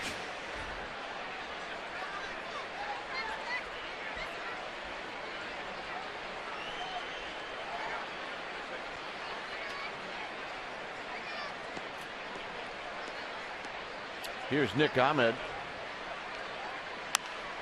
And this pop-up is right behind home plate. And Buster Posey hangs in there with it, and that'll end the inning. A run on 2 hits. Work to do for the Giants. It's 5-0.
Pack offers. The packs included tickets to Metallica Day. That game's on Saturday, May 2nd. And 2 of the Orange Friday half-hour games featuring live musical performances pre-game in Seals Plaza. So for more information on the Music Series 3-pack offer, go to sfgiants.com/mini-pack. You see the score. It's 5-0. And the Giants will have the bottom three in their lineup. As Vogelsong starts to throw in the bullpen, we would expect to see a pinch hitter here in the 5th.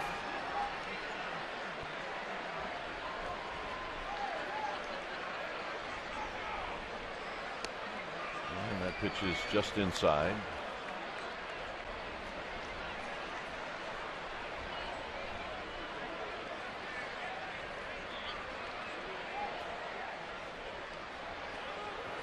Blanco asks for time. He does that a lot.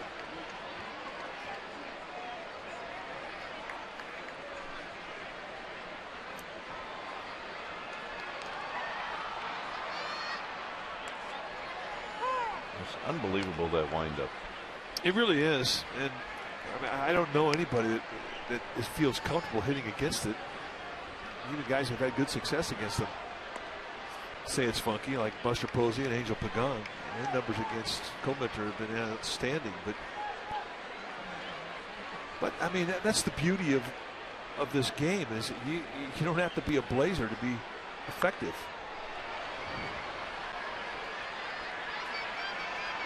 Nick Ahmed puts it away. I mean that's a 76-mile-an-hour changeup. I mean the batting cages here throw harder than that, but you just can't time it. I mean, if he's the only guy that throws like that, then it's just like facing a knuckleballer, because you just don't see enough of him to get used to it. He's unique.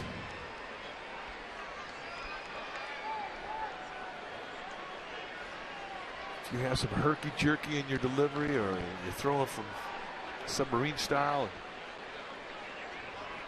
lots of different ways to get guys out. Lots of different ways to just upset the timing of a hitter. You don't have to throw 98 miles an hour to get him out.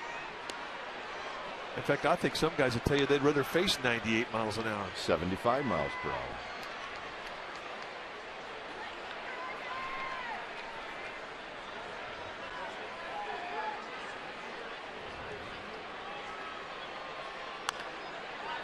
Hit on the ground to Goldschmidt.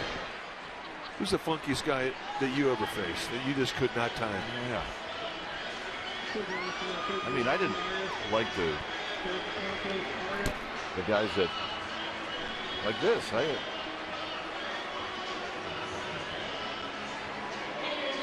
I can see the guy right now, but I can't think of his name.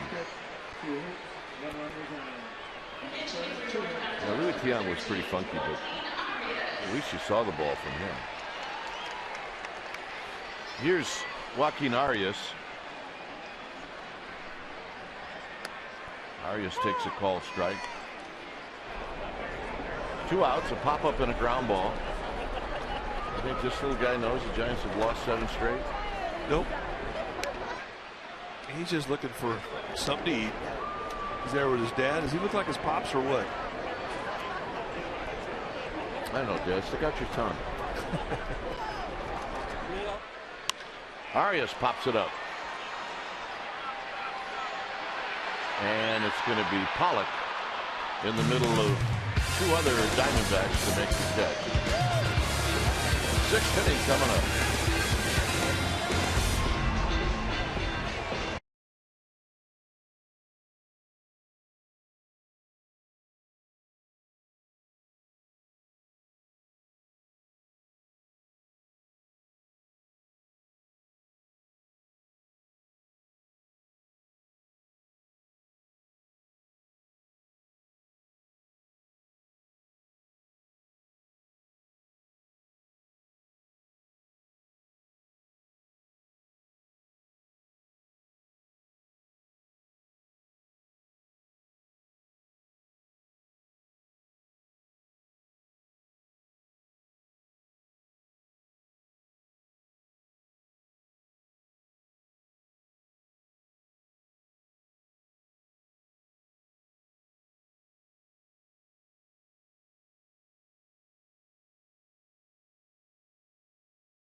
Celebrating 13 years. Real-time highlights, live look-ins, pitch tracking, and much, much more. Every night on every device. Visit MLB.tv for details. Hey, Sarah and Allie are here.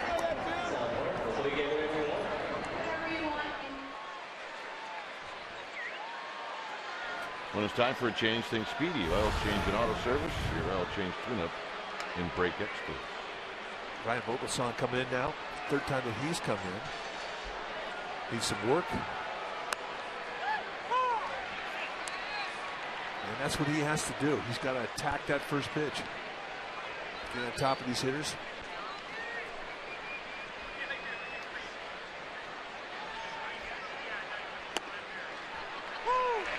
Nice two-pitch combination to get a quick 0-2. Very nice.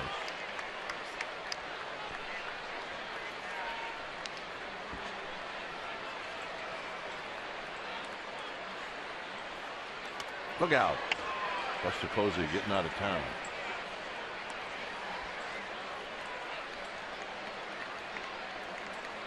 One ball, two strikes.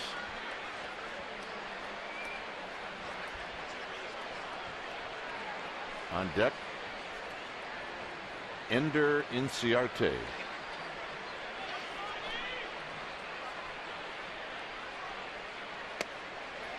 Two and two.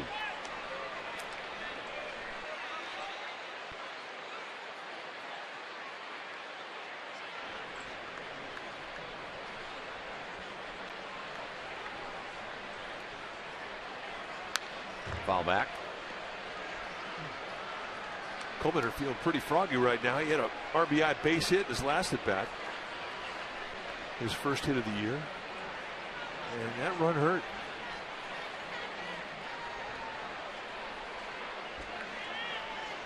So it's 2 and 2.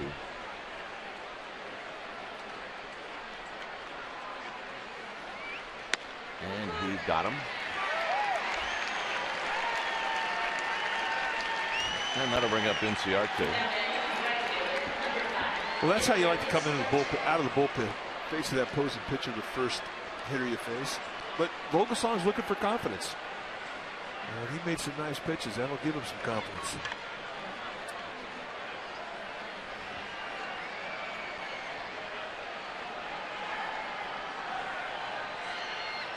Inciarte takes a pitch down low. He's 1 for 3.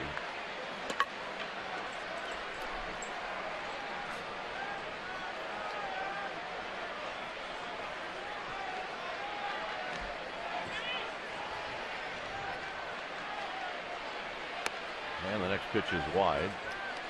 But that's what I mean about attacking that first pitch. Because you just see a guy who's looking for confidence, and too often he'll be behind the count 1-0, 2-0 because he's trying to make that perfect pitch early in the count. And that's not an easy way to pitch. Down in the count. He gets the strike. It's 2-1.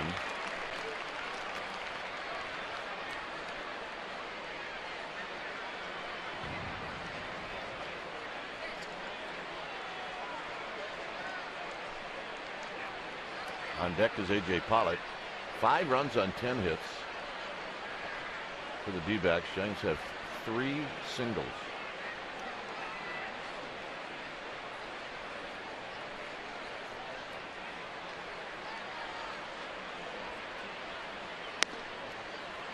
Three and 1.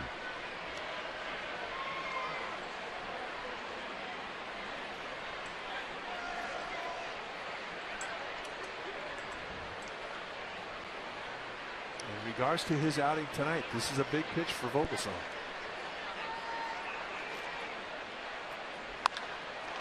Well, out into Triple's alley. Blanco. 2 down. Challenge fastball, 3-1. He knows he can't walk him. And that's how you take advantage of your park.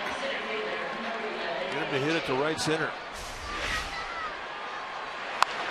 Ball hit well. Blanco playing well over into the gap in right center. Easy play. At least he made it look easy.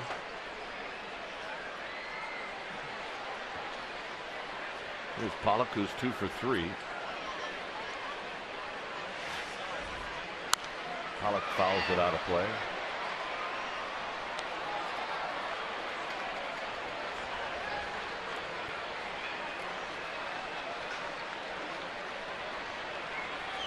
Goldschmidt to follow. Inning number 6.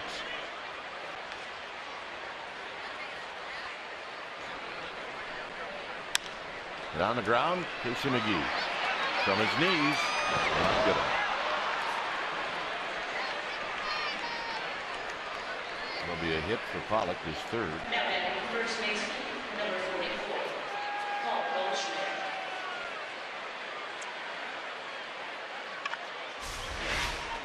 It goes down. Nice catch to get to the ball. And he just cannot get to his balance point to get off a throw. He missed about a week with some problems in his left knee.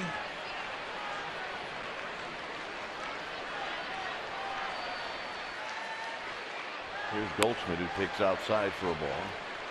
You know, early in the year, you come out of spring training, you're ready to play 9 innings as an everyday player. Now, all of a sudden, you take a week off. I mean, you need a few days to build it back up. Absolutely. It's all about rhythm. Get into a good defensive rhythm.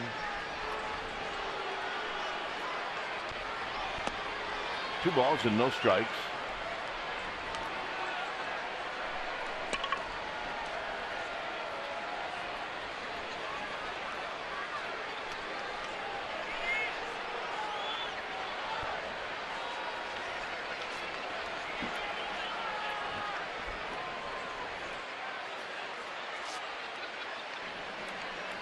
The sign's going to have to come in. Runner goes. And Posey will be late, but a good throw. Be the first steal of the year for Pollock. Goldschmidt took that, so Pollock could have a chance at stealing the bag. I think it's 5-0. You can do whatever you want if you're Chip Hale, but you steal Pollock, you're going to take the bat out of the hands of Goldschmidt, really. I mean, even if you don't intentionally walk Goldschmidt, you're not going to give him anything to hit with an open base. Guys cannot afford to go down another run.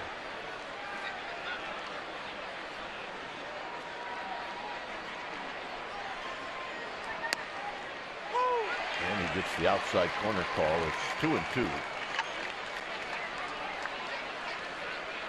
That's about as perfect a pitcher's pitch as you could throw.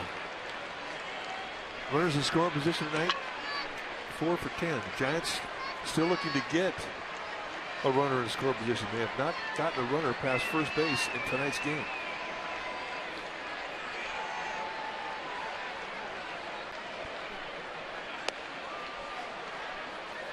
Three and two.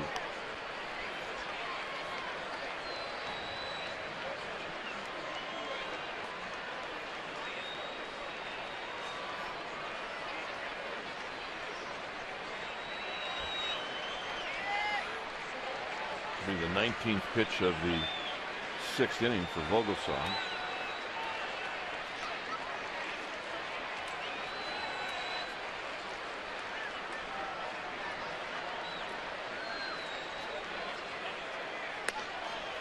Milwaukee. Understandable. So that's what you're saying the stolen base did. Yeah, you know, it's always great to be able to put a runner in scoring position, but when you have a guy like Goldschmidt, you're essentially in scoring position when you're at first base. By taking the base by way of the steal, you open up first base, and the pitcher's not going to give Goldschmidt squat to hit. Now you're down in a game 5-0. You're going to take advantage of the guy hitting behind it. Now Peralta may get a hit here. Who knows? And he will down the third base line. Pollock's going to score. Goldschmidt stops at third, and Peralta into second base with a double. But you have to force that 190 hitter to beat you. And Peralta does.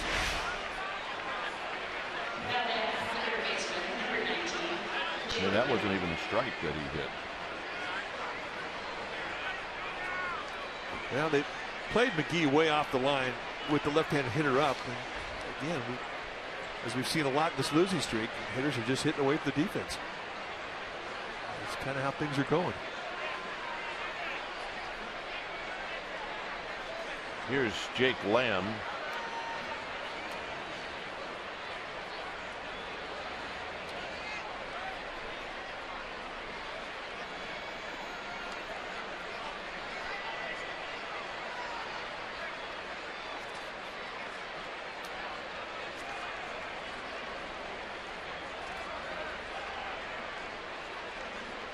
So Vogelsong trying to get in the dugout. Runners at second and third with 2 outs. And Lamb takes low, 1 ball and no strikes.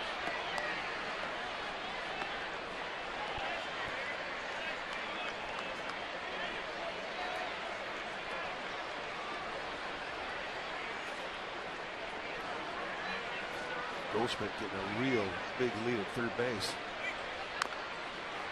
And Lamb taps it foul. Lamb, mentioned it earlier, he's got 9 RBIs on the season, and all of those runs have been batted in against the Giants. We've had a series against the Padres and the Dodgers, and Lamb just decided he was going to knock in all his runs against the Giants. 2 balls and 1 strike.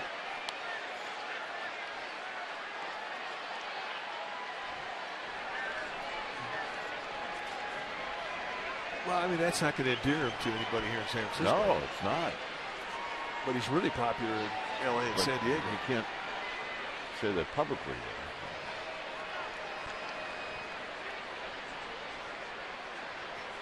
Two balls and 1 strike.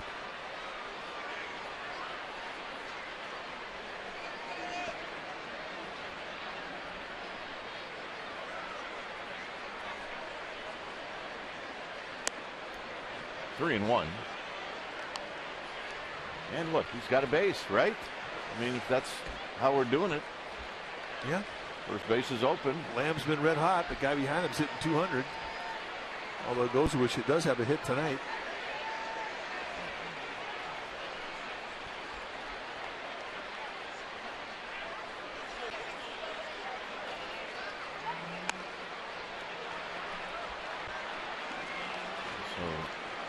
Lamb takes the walk. But there does come a point in time when you need to get your team off the field. And these walks are not helping your defense, and it's not helping your catcher, who was on the squat 12 innings last night. So Dave Righetti coming out to talk to Ryan Vogelsong. He's going to say, hey, we're taking on the Diamondbacks tomorrow. And it is ring ceremony day. Game 3 of this series.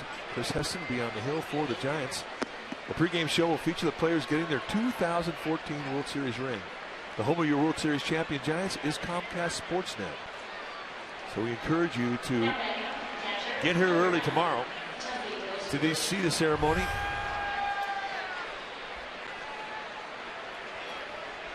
Be on the air at 5 o'clock. That's right, 5 o'clock. We encourage you to be in your seats no later than 5:15 to see that ceremony. High to Gozowicz. It's 1 ball and no strikes. Again, a 1-0 count. Pitching from behind.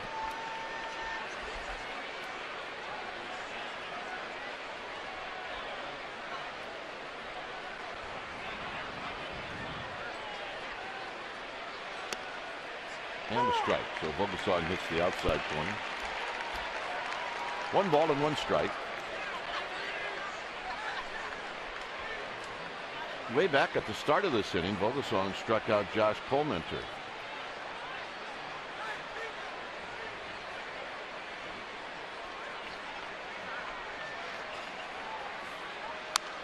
Hit high and out of play. It's 1 and 2.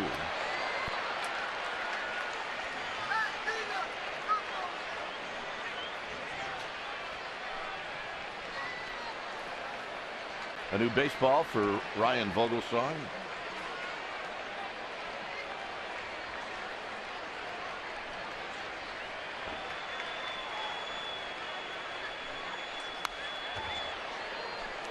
and Gozowich stays alive.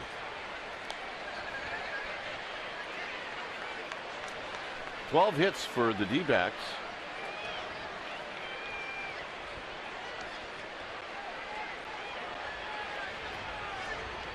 They've scored 6 times in this game.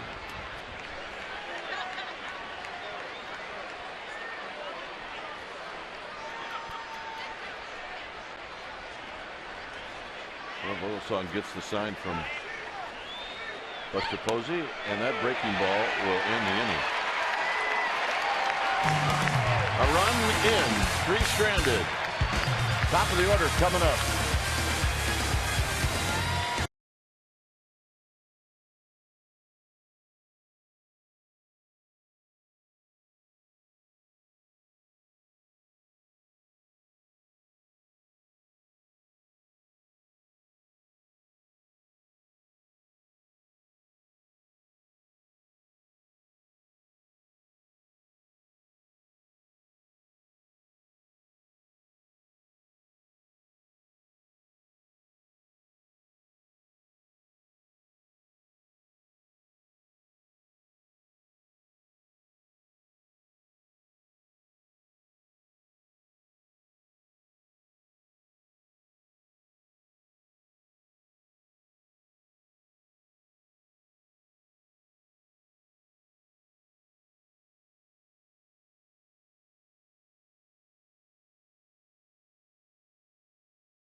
Bay Area is brought to you by Heffernan Insurance Brokers. Insurance and financial services for you and your business. Visit hefins.com and by Xfinity, home of the most live sports. 6-0. D-backs. 6-0 Diamondbacks had Josh Colemanter on cruise control. Giants have not gotten a runner in score position against them. It's going to be quite a story tomorrow in the Chronicle about this comeback. Well, you know, sometimes you need to do something amazing to get your confidence back. Quite a story. They need to let them know that they're out there right now. Nice play. Colemanter speared that right before it was headed to the outfield.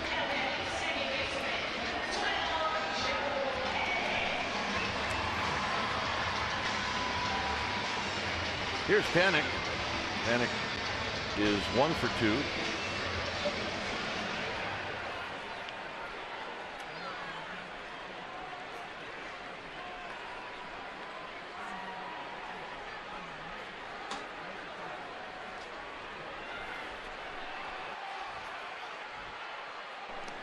In the dirt to Panik.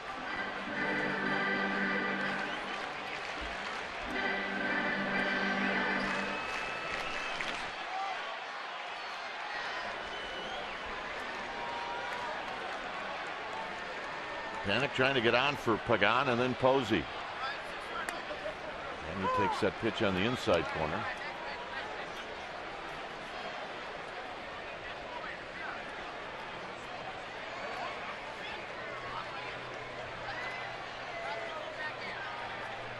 Look out. But if you're going to get hit, 83-mile-an-hour fastball is a good one to get hit by. Not a bad one. You're right.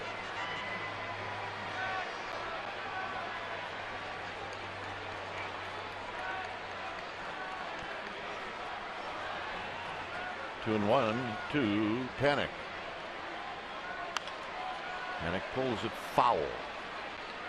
Ooh, make a play down there. Our balls have never left the chair. Well, we need a better effort out of Steve Yanaga, the first base ball dude. Come on. Pretty comfortable right here. Got my bowling shoes on and I'm ready to go. I think he brought a pad for that little bench too. That's a veteran move.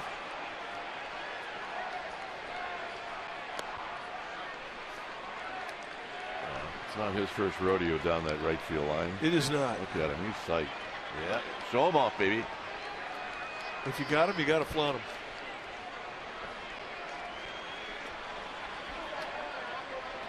Do you think he wants action or he doesn't want any action?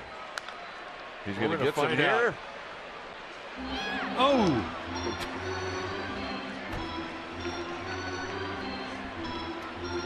Oh, that was awesome. All right, let's take a look. I got this one. This one I got one. Look at you. I don't think he ever touched it. Bad hop. Massive shin burger right there. Bad hop. Don't rub it, Steve. Tapped. Third base side. Goshewicz is going to throw. And they got him. Nice play. Oh, it really is. I mean, Goshewicz has really been impressive defensively in this series. All the balls he blocked last night. He has been. You're right. And this play really gives you a great example of just how much spring and life a catcher's legs have to have to be able to get a ball that's way out in front of Goshewicz. That's bang bang. 360s. He did have enough time to pick up his target. Here's Pagan. So two nice plays here in the sixth to keep the Giants off the bases. And that's foul. Steve, you're going to have to get up. There he goes.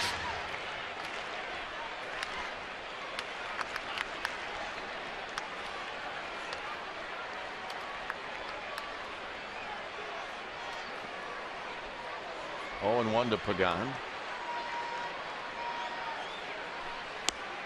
Our other ball dude on the third base side, Tony Graham, has had 0 opportunity tonight.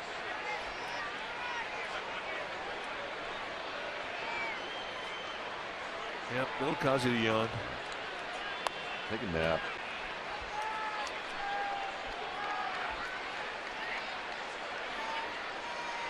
Two balls and a strike to Pagan.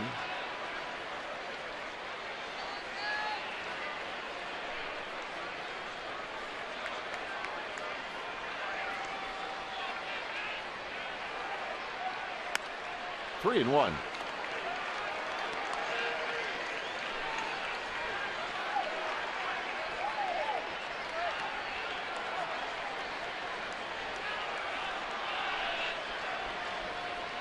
Posey watching from the on-deck circle.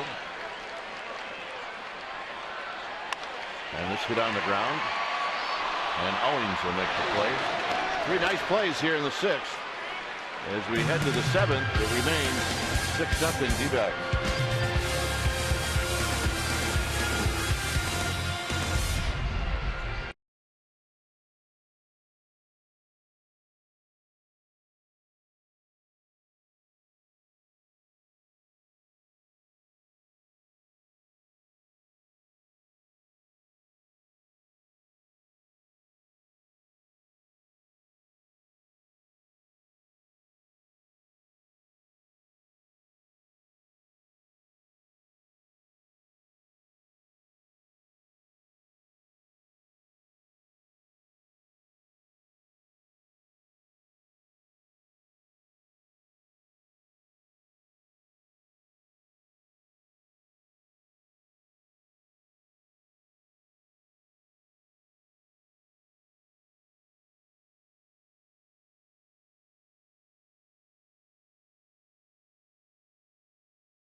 local Toyota dealer. All D-backs tonight. They scored 3 runs in the 3rd inning. Colementer's been very good. He got knocked around. Lamb hurts the Giants all the time. And the Giants' last 8-game losing streak was in June of '07. Here's Chris Owings facing Vogelsong. There's a strike.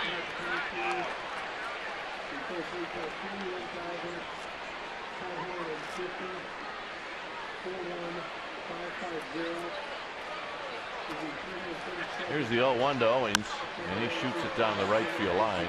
This is going to drift into the seats.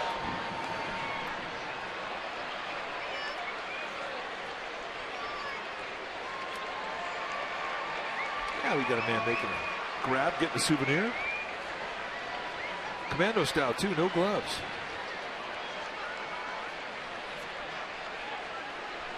It is a cool night. It is a very cool night. Good night for a glove. And a base hit up the middle for Owings, his 2nd hit. Check in with Amy G. Amy. All right, gentlemen. Joe Panik came through in the clutch last night. He did it a lot in the 2014 postseason. About that ability, Bruce Bochy today said he just loves the demeanor of Joe Panik. He says he's intense but has a calmness for a young guy that's impressive. The biggest thing, though, is his ability to keep focus and not get caught up in how big the moment is. Bruce Bochy said it's a great quality in a young player. Guys? That's a fact. That is a fact. Here's Nick Ahmed.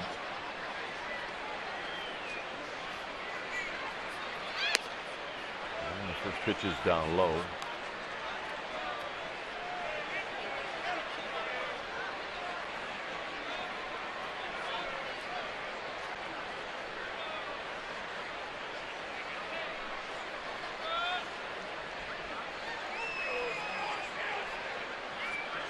Owings with his lead, and the pitch is wide. 2 balls and no strikes. Get it in situation here.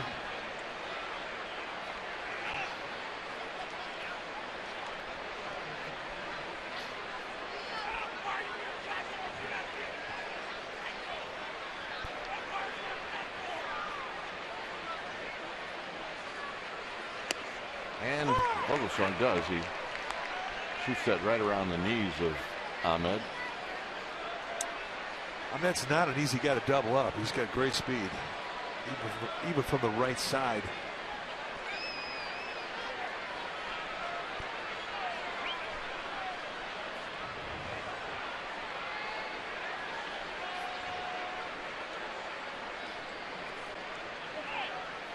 Swing and a miss on a high fastball. It's 2-2. I always thought that the guys that were fast, you know, they were a little bit different. The way they wore their hair, the way they dressed. And they always had a little flair. Kind of a peacock type thing.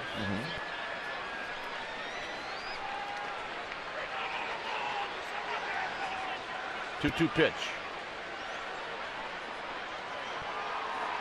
Hit on the ground, just foul.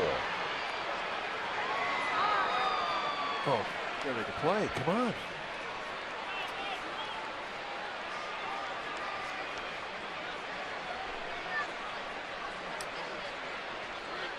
Fastest guy I ever saw in this game was Deion Sanders. Played with the Giants, played with the Braves, the Reds, and I always felt it was kind of, I mean, he was such a great football player, but he could have been a great baseball player. Absolutely.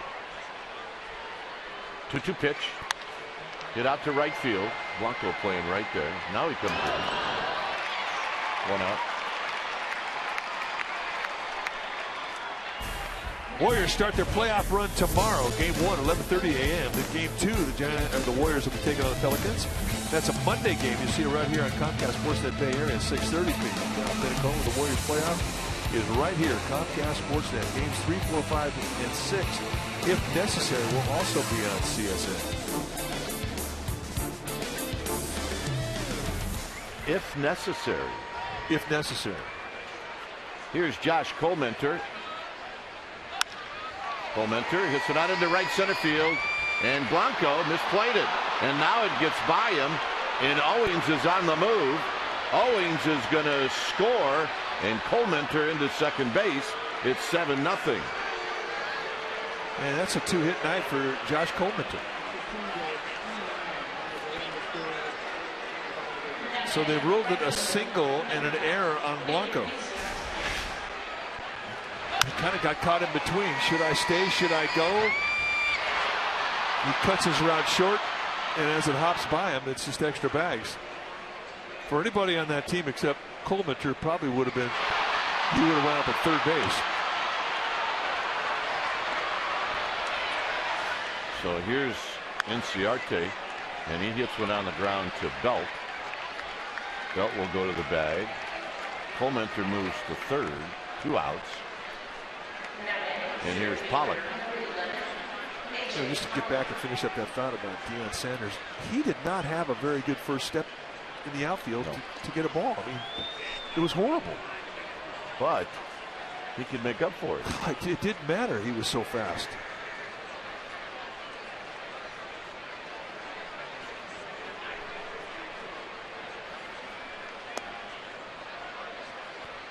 And I would have liked to have seen him play more baseball to develop that first step. Absolutely. Because the only way you get a first step on the base pass and defensively is to play. And he just hadn't played enough to get it. Still got to the big leagues. First pitch to Pollock. No swing. Is 1 ball and no strikes.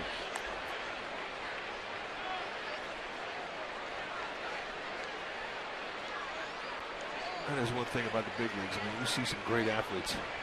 We talked about one earlier, Mike Trout, with the Angels. He's a great athlete. He can play any sport.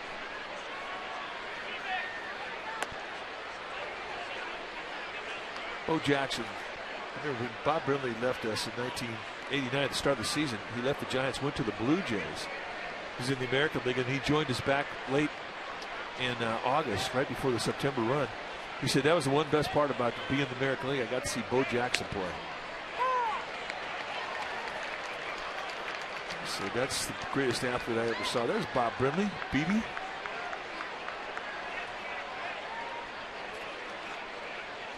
And he could appreciate a great athlete, both as a player and then when he was a manager of the Diamondbacks.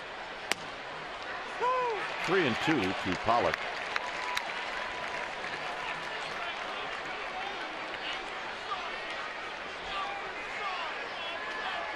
Let's talk about Willie Mays and Mickey Mantle just being great athletes, guys that could have played other sports.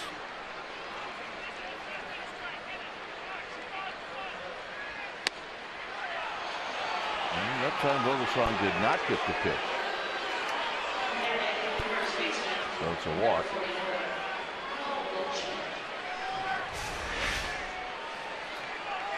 Two-seam fastball trying to go on that inside corner.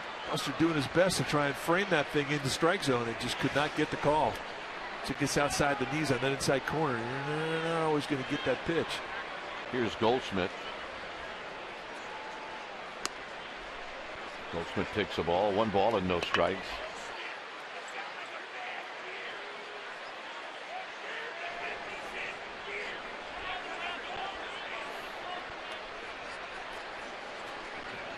Goldschmidt had an RBI single in the 3rd. 2 balls and no strikes. I always talk about an open base. Well, when you're down 7-0, you don't think of an open base. I mean, it's time to throw strikes. Yep. Time to get your defense off the field if you can.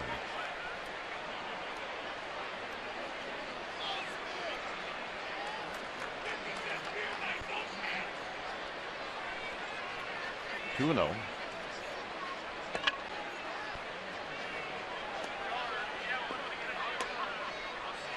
Three balls and no strikes.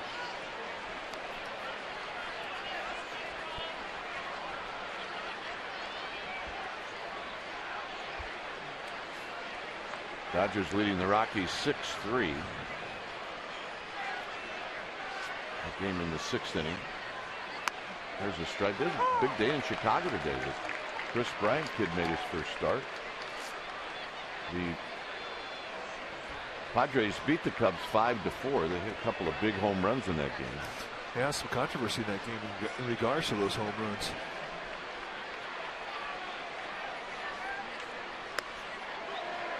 Three and two to Goldman.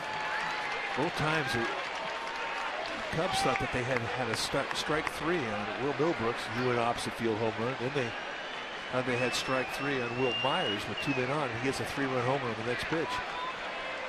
But for Bryant, who's supposed to be an all offensive, not much of a defensive player, it was exactly the opposite today. Played third base, starred defensively, and went 0 for 4. Goldschmidt strikes out to end the 7th. Buster Posey's going to lead things off at 7-0.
Seven nothing.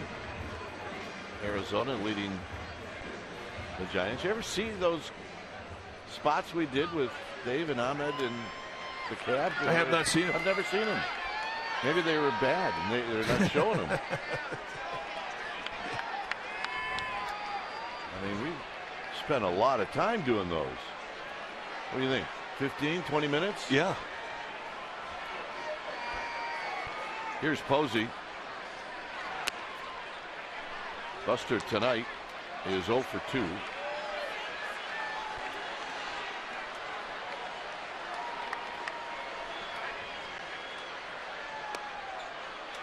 Two balls and no strikes.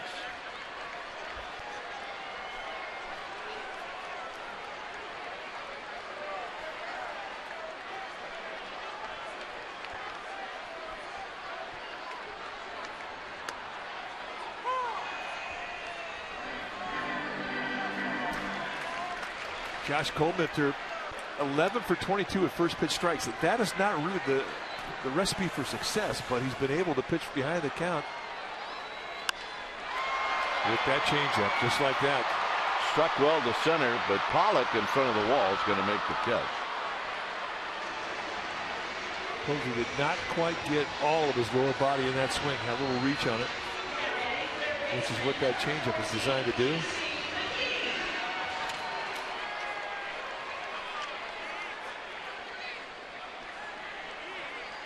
Whitey Ford, the great Yankee pitcher, used to say, if you have great command, it's easier to pitch behind the count. Meaning, if you could throw your off-speed stuff behind when guys are looking fastball, you can be effective.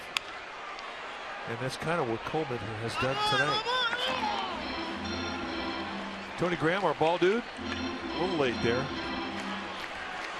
I wouldn't do point to Peralta and say, "Can you get that for me?" Well, got to help a brother out. Come on. 0-1 to McGee, who walked in the fourth. One of 4 base runners for the Giants. 3 singles and a walk. With Belt on deck.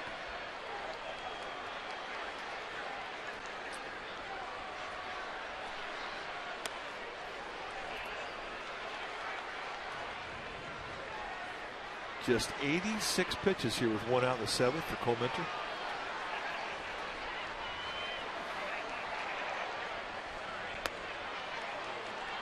He has been masterful.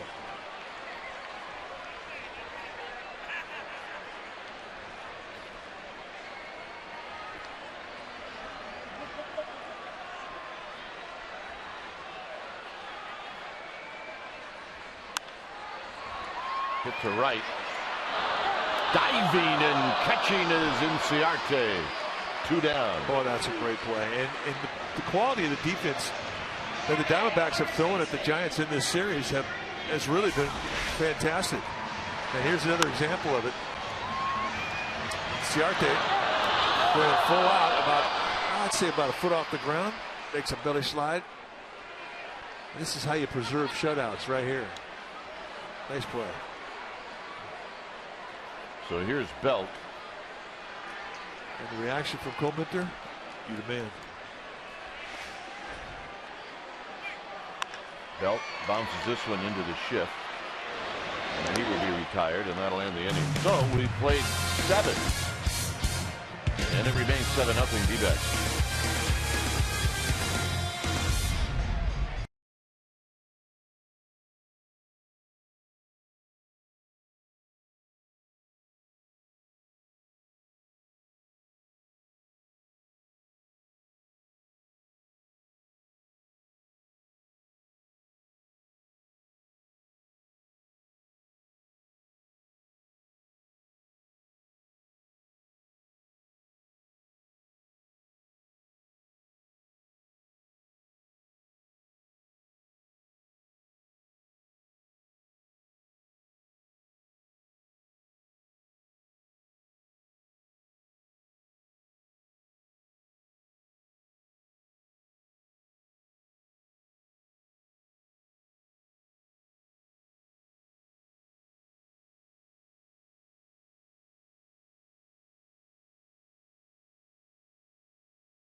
Go Tuesday and Wednesday. Those games are night games. The day game is on Thursday the 23rd. That's a 12:45 start. So come on out to the park. Giants Dodgers, sfgiants.com/tickets.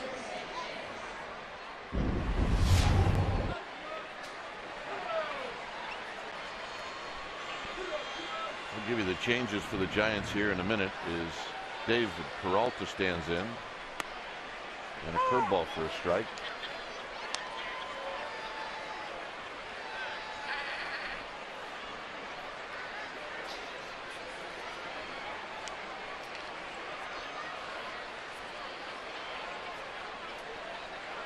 The 0-1 is driven out into right center field. Maxwell just into the game. He is not going to get it, and it bounces into the seats for a ground rule double. They played Pepper with triples alley today. They really have. And for Peralta, who came into this game hitting 190, that's a 3-hit night with a couple of doubles. Blanco moves to center field from right. Maxwell, as I mentioned, in right field, and Sanchez catching.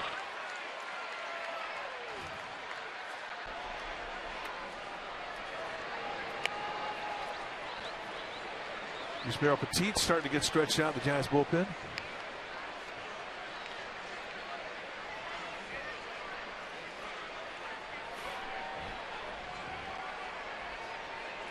Here's Jake Lamb.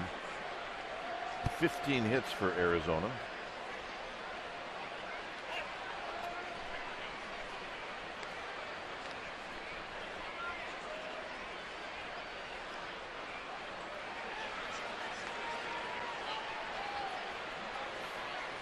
Lamb, a single, a triple, a ground out, and a walk. And it's low, 1-0.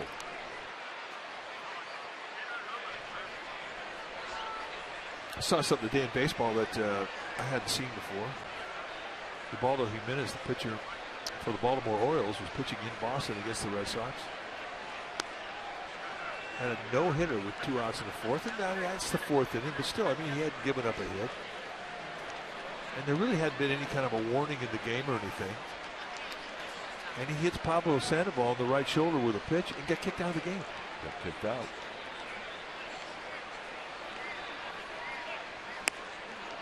Strike 2-1. Now that it's all said and done, did you see any reports about if there was any history? No, there wasn't. Jordan Baker, the plate umpire, and it hit him in the shoulder. It wasn't like it was a headshot.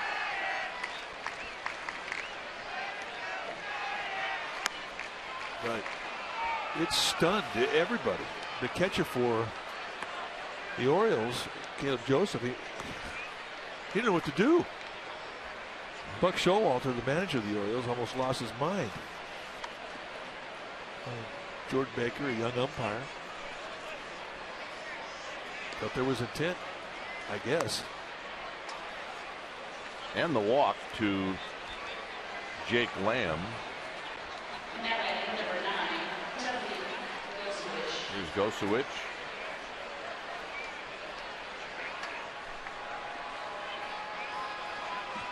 Coach says that. I got to go get him.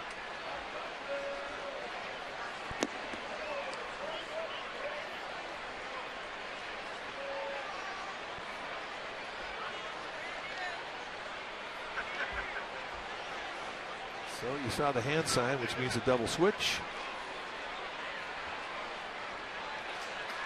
So when it's time for a change, think Speedy Oil Change and Auto Service, your oil change, tune-up, and brake experts.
Tomorrow, big day. The Giants are going to unveil their 2014 World Series championship rings. Now the gates are going to open at 4:05. Giants would love to have you in your seats by 5 o'clock. They're going to have a whole slew of surprises in store for you. One we can give away right now. Travis Ishikawa is here and he will be out there tomorrow. Ceremony starts at 5:15. If you can't be here, don't worry about it. We've got it covered in full on Comcast Sportsnet. And the best part, the two best looking guys at the park are going to MC this event. Dwayne and Mike, Are you ready? You got your tuxedos ready? Did you try them on?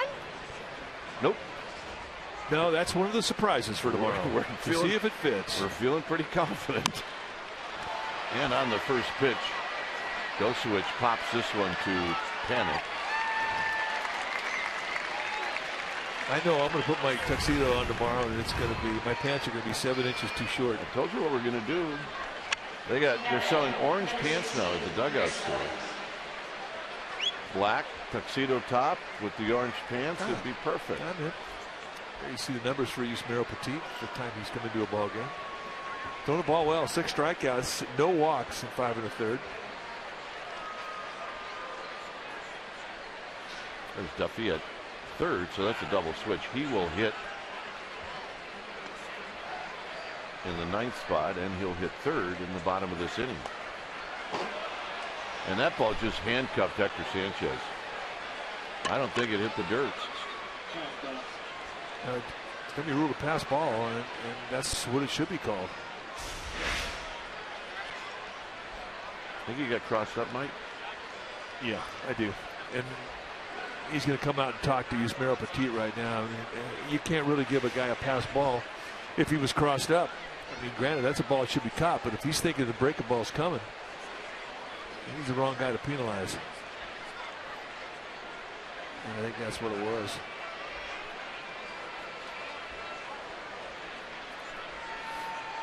So now, Giants have to play the infield in. Owings hooks this one down the left field line, and this will be foul as it hits the bullpen mound. Ooh, nice play. That's why you bring your glove, be a hero, stick around. Guy next to him's not that happy. He took it from him. He's dropping some stank. He is.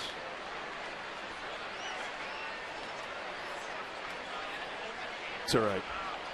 He had him played perfectly, I think.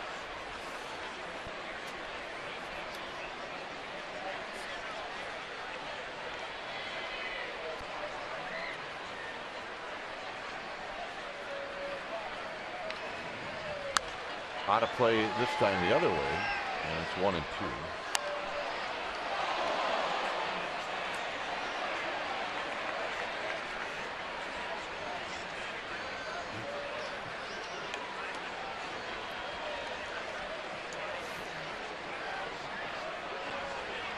Peralta's at third. Lamb's at second.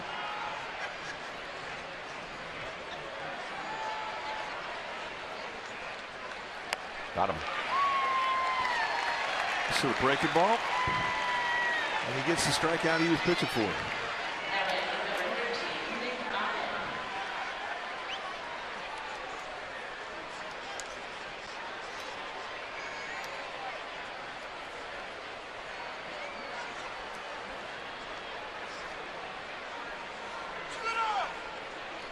So here's Nick Ahmed.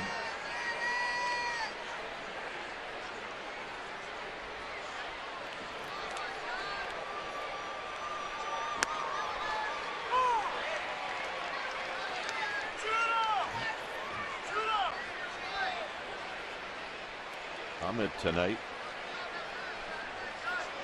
0 for 4.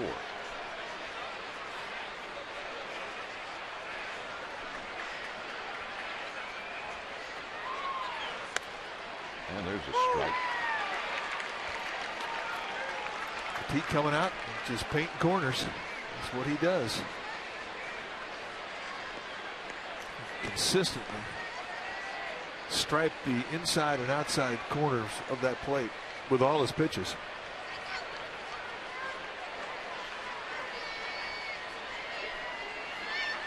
Swing and a miss.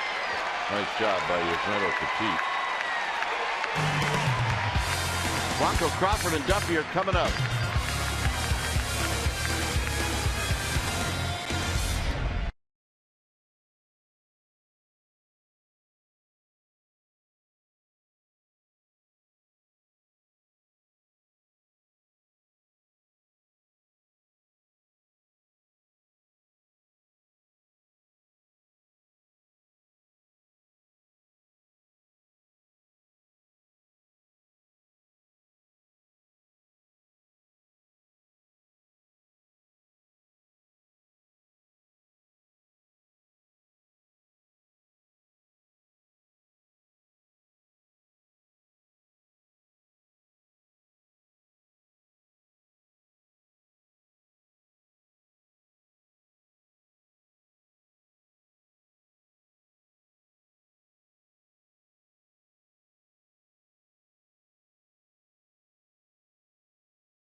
After Giants baseball for Esurance Giants postgame live, you get highlights, reaction, and analysis. It's all coming up right after the game.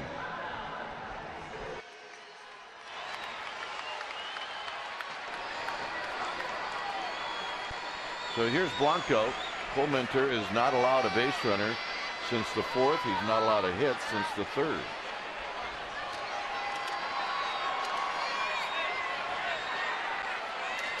Well, he has been masterful. Blanco does have one of the hits. He singled in the 2nd. Jordan Pacheco is now at first base. Paul Goldschmidt will get the rest of this one off. At 90 pitches, I mean, it's conceivable to think that the Diamondbacks would, like Clemente, try and finish this ball game if it meant that he had a chance for a shutout. He has one shutout. He had it last year. The unique thing about it last year is that he had a save last year. And you don't see many guys have a shutout and a save in the same season. This pop-up is behind home plate, and it's going to be in the seats. He pitched in a lot of extra inning games last year where he was the long man and really saved him. I mean, look, the D-backs didn't have a great year last year, but this guy did. Well, he was the pitcher of the year for the D-backs last year. Started out in the bullpen, wound up in the rotation, and lo and behold, he was opening day pitcher this year. Big chopper to second for Owings. But the Giants have not been able to figure him out. Talked about his motion and how deceptive it is. Well, here's the puzzle. Everything looks pretty normal right here. Then all of a sudden, he goes right over the top. They call him a tomahawk thrower because of that high release. I mean, that's not a high 3/4. That is a straight high release. That's almost 12 o'clock. Crawford has struck out and he's bounced out. And here he takes wide, 1-0. Doesn't throw hard. I mean, he's been under 85 a lot tonight with the fastball. There's been a couple times he's throwing fastballs inside. We thought they were changeups. He's got a little cut that he can put on the fastball, and he can locate in the hands, and then the changeup and the curveball, which he uses as well. I mean, he's mixed his pitches beautifully tonight, and he has tied the Giants up at knots. 3-0 now to Brandon Crawford. Clemente with the one walk against Casey McGee.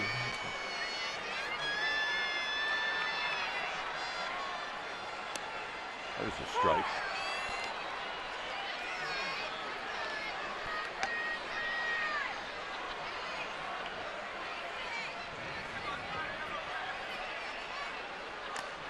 Swing and a miss. 3-2 now to Brandon Crawford.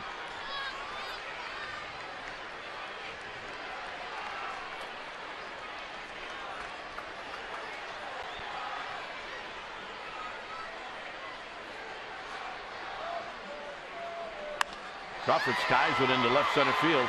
Hit pretty well. Pollock is on the move, and Pollock will put it away. 2 outs for Duffy. Next pitch for Clemente will be number 100 on the night. And there's the pitch speed range that he is throwing tonight.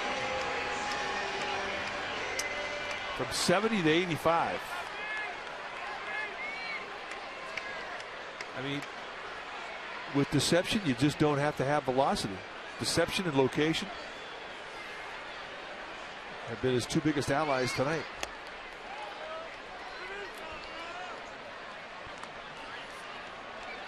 Duffy 2 for 6 last night with a couple of runs batted in.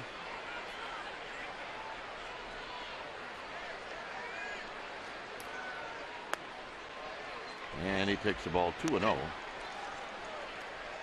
I really look forward to his at-bats. Matt Duffy has been a good shot in the arm.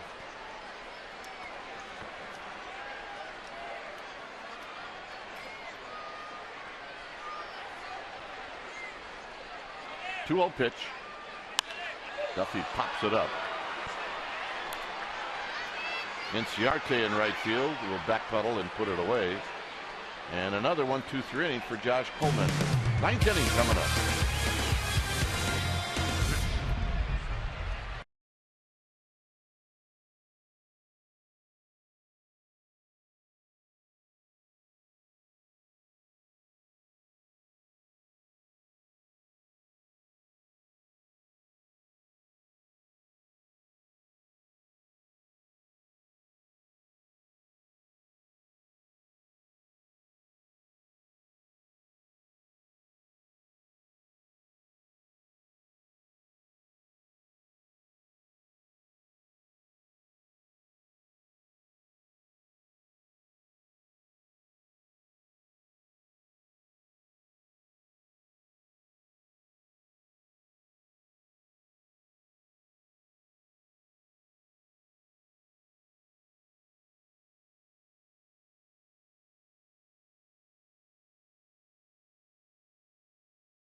Pitchers, PB got roughed up a little bit. Lasted 3 2/3, 8 hits allowed.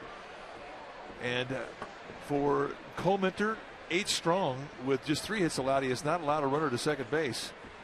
And he's 102 pitches through complete 8. Just 1 strikeout. Both pitchers with 1 walk. And he hits. And he takes a strike. And it's no balls in 1 strike. There's nobody down in the Diamondbacks bullpen. And you think back to last night's game, the 12-inning game, when the Diamondbacks went through their bullpen members. Crawford's going to throw off balance. He's going to throw high. And Coleman is having a night, folks. That's his 3rd hit. Wow.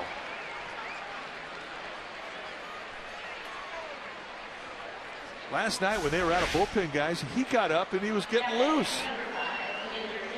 And this was almost a miraculous play, but on a night when, well, when it's Josh Coleman night, you're not going to get him.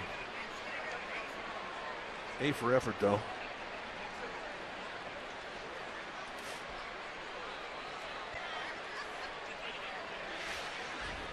A for effort.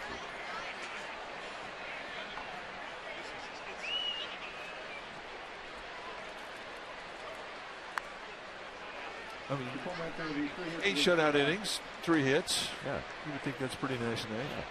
The greatest night ever for a pitcher that I've heard. No hitter, hit 2 home runs. Really? Rick Wise for the Phillies. How about that? Is that a day or what? Look out. That one almost got Petit in the back. Is Inciarte with his 2nd hit. Was Zoe's here? So Zoe's mom and dad are here too. It looks like mom's working on another future Giants fan. Ah, follow the arrows, right? Yeah. Dummy me.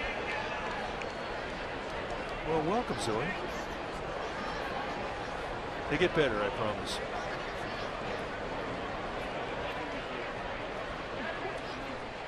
Here's Pollock. Pollock takes low. 17 hits for the D-backs.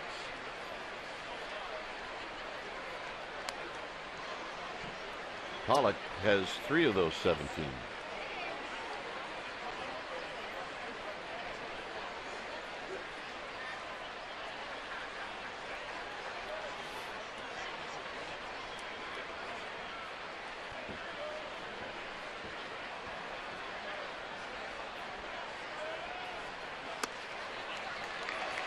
The pitch, 1 ball and 1 strike.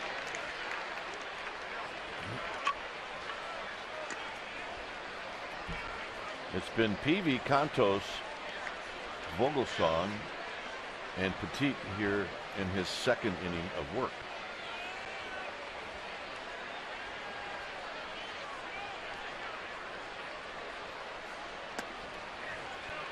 Two balls and 1 strike.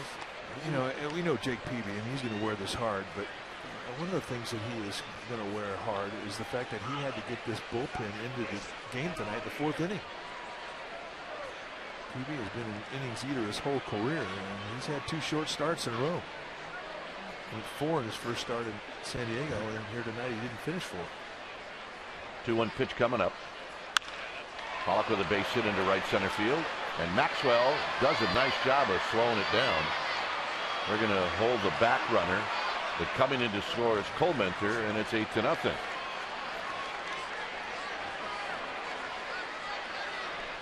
That's the 4th hit for Pollock.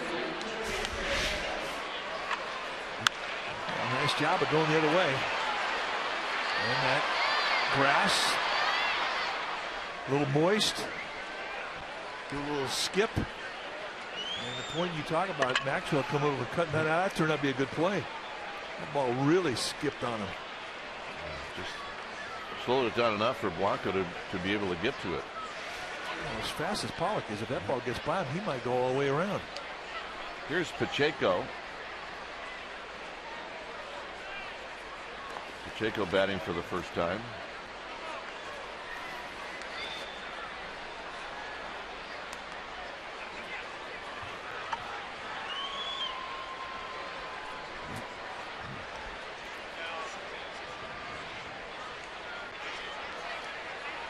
Goldschmidt in his at-bats tonight, he had a single and an RBI.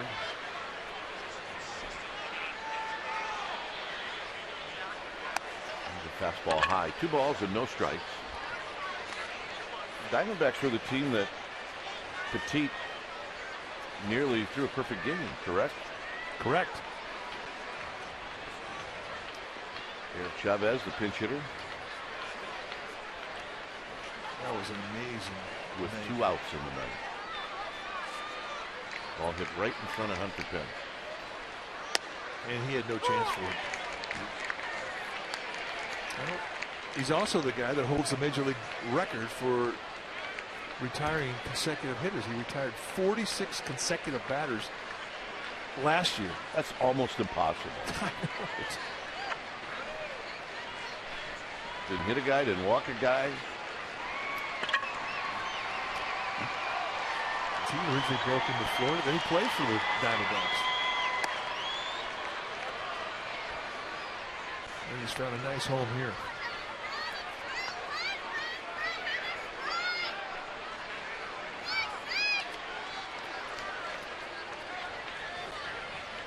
He'll get a well-deserving ring tomorrow.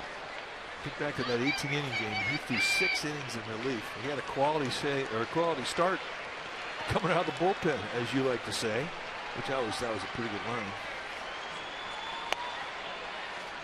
On the walk, he also ate up some innings during the World Series. Nobody out. The bases are loaded.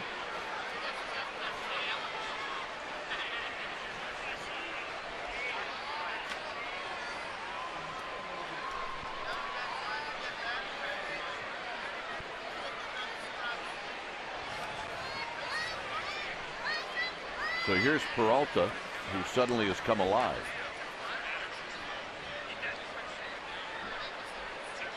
Swing and a miss. Get an anxious hitter, pull the string, and that's exactly what Petit did.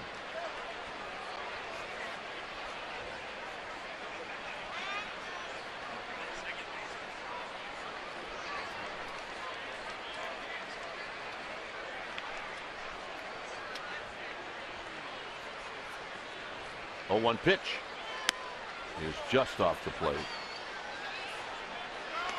It's a rough situation to be in, too, if you're Petit. Look down that bullpen, it's closed up.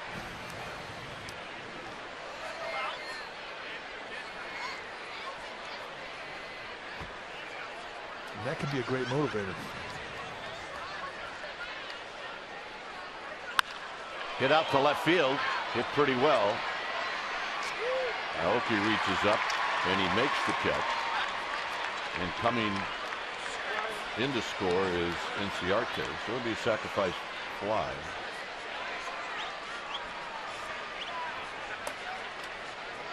And that's the first out. Mike, in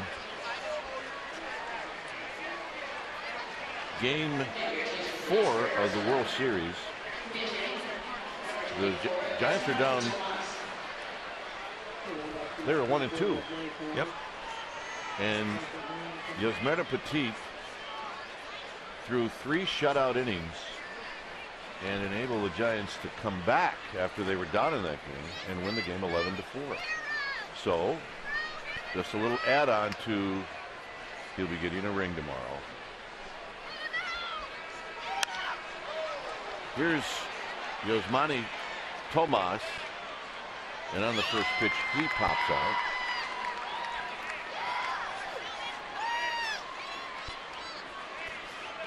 Tomas doesn't give you a whole lot of time to talk about him. Oh, he's up there hacking. He's never met a pitch he doesn't like. Here's Tuffy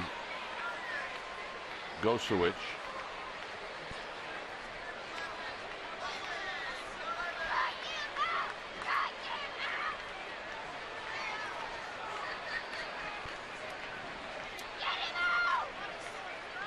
And a curveball for a strike.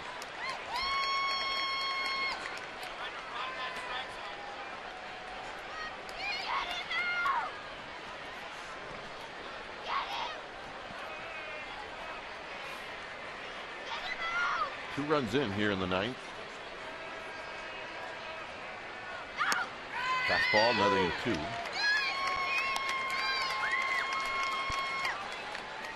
Top of the order for the Giants in the bottom of this inning.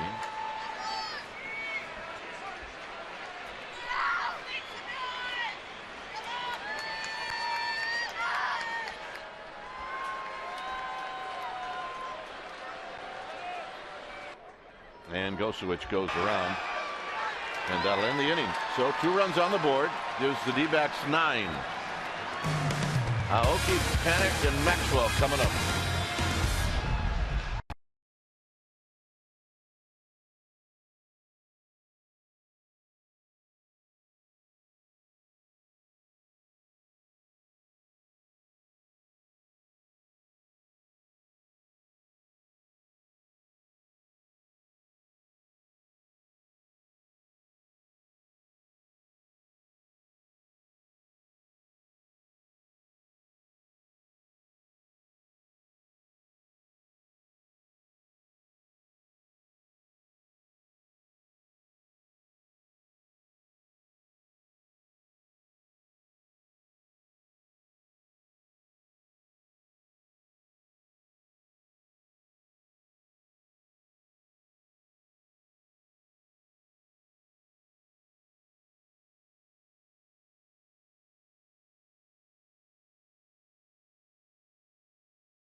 And it's Josh Colmenter.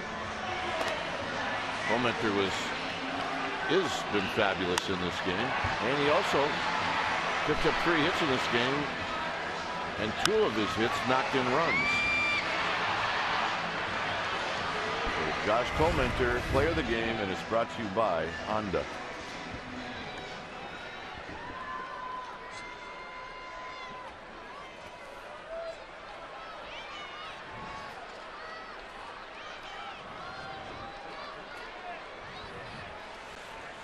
So Josh Colmenter trying to wrap it up. A chance for his 2nd career shutout. 3 outs away from it. First pitch swinging, foul down the right field line. Diamondbacks are sending, looks like Andrew Chafin, the left-hander, down to the bullpen to just kind of start soft tossing. 103 pitches with Colementor. He's definitely got 120 in his arm. Hit on the ground, Tomas into the game, and Aoki is retired. He's 0 for 4. Don't forget to check out Sportsnet Central tonight after Giants postgame live right here on Comcast Sportsnet Bay Area.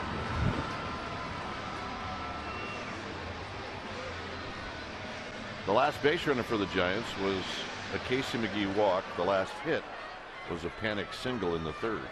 There's Tomas. Pacheco moves from 1st to 3rd.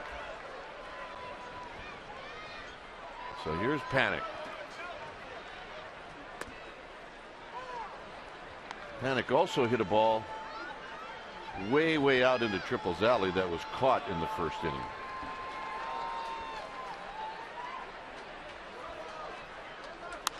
He shoots this one down the left field line. So Panic is going to come up with a double. And for the first time tonight, a Giant stands on second base. Nice at bat, kid. And a bit. Take it personal. Big, slow curveball. Sees it early. Waits well. Back leg not fooled. And just shoots it right past Pacheco, who just got into the game at 3rd. Nothing he could do about it. Quality at bat. So Panic, I mean, he's been digging out of a hole. He had 3 hits last night, 2 hits tonight. Going into yesterday's ball game, he's hit 176. Here's Maxwell. Maxwell takes a strike. Well, it's pretty successful freshman season last year for Panic, you think, the World Series? Yeah. So you come back and get off to a slow start here. It can be a little rough for a while.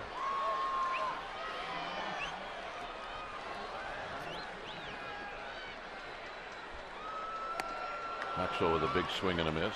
Well, you know, all the great hitters, you go back and look, even in a game that's 9-0, they make it personal. They find a way to maintain their intensity in the at-bat. Hunter Pence, no problem for him to maintain his intensity.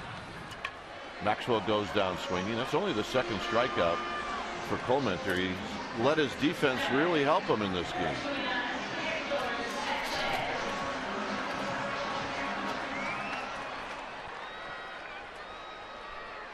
So here's Hector Sanchez.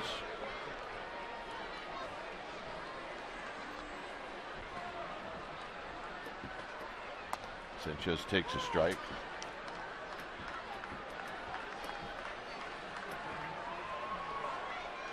See the numbers, a slow start for Hector Sanchez.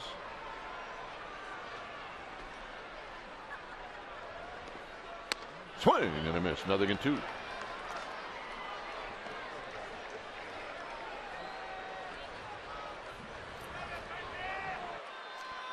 .112 pitches. That's a career high for Josh Colementor.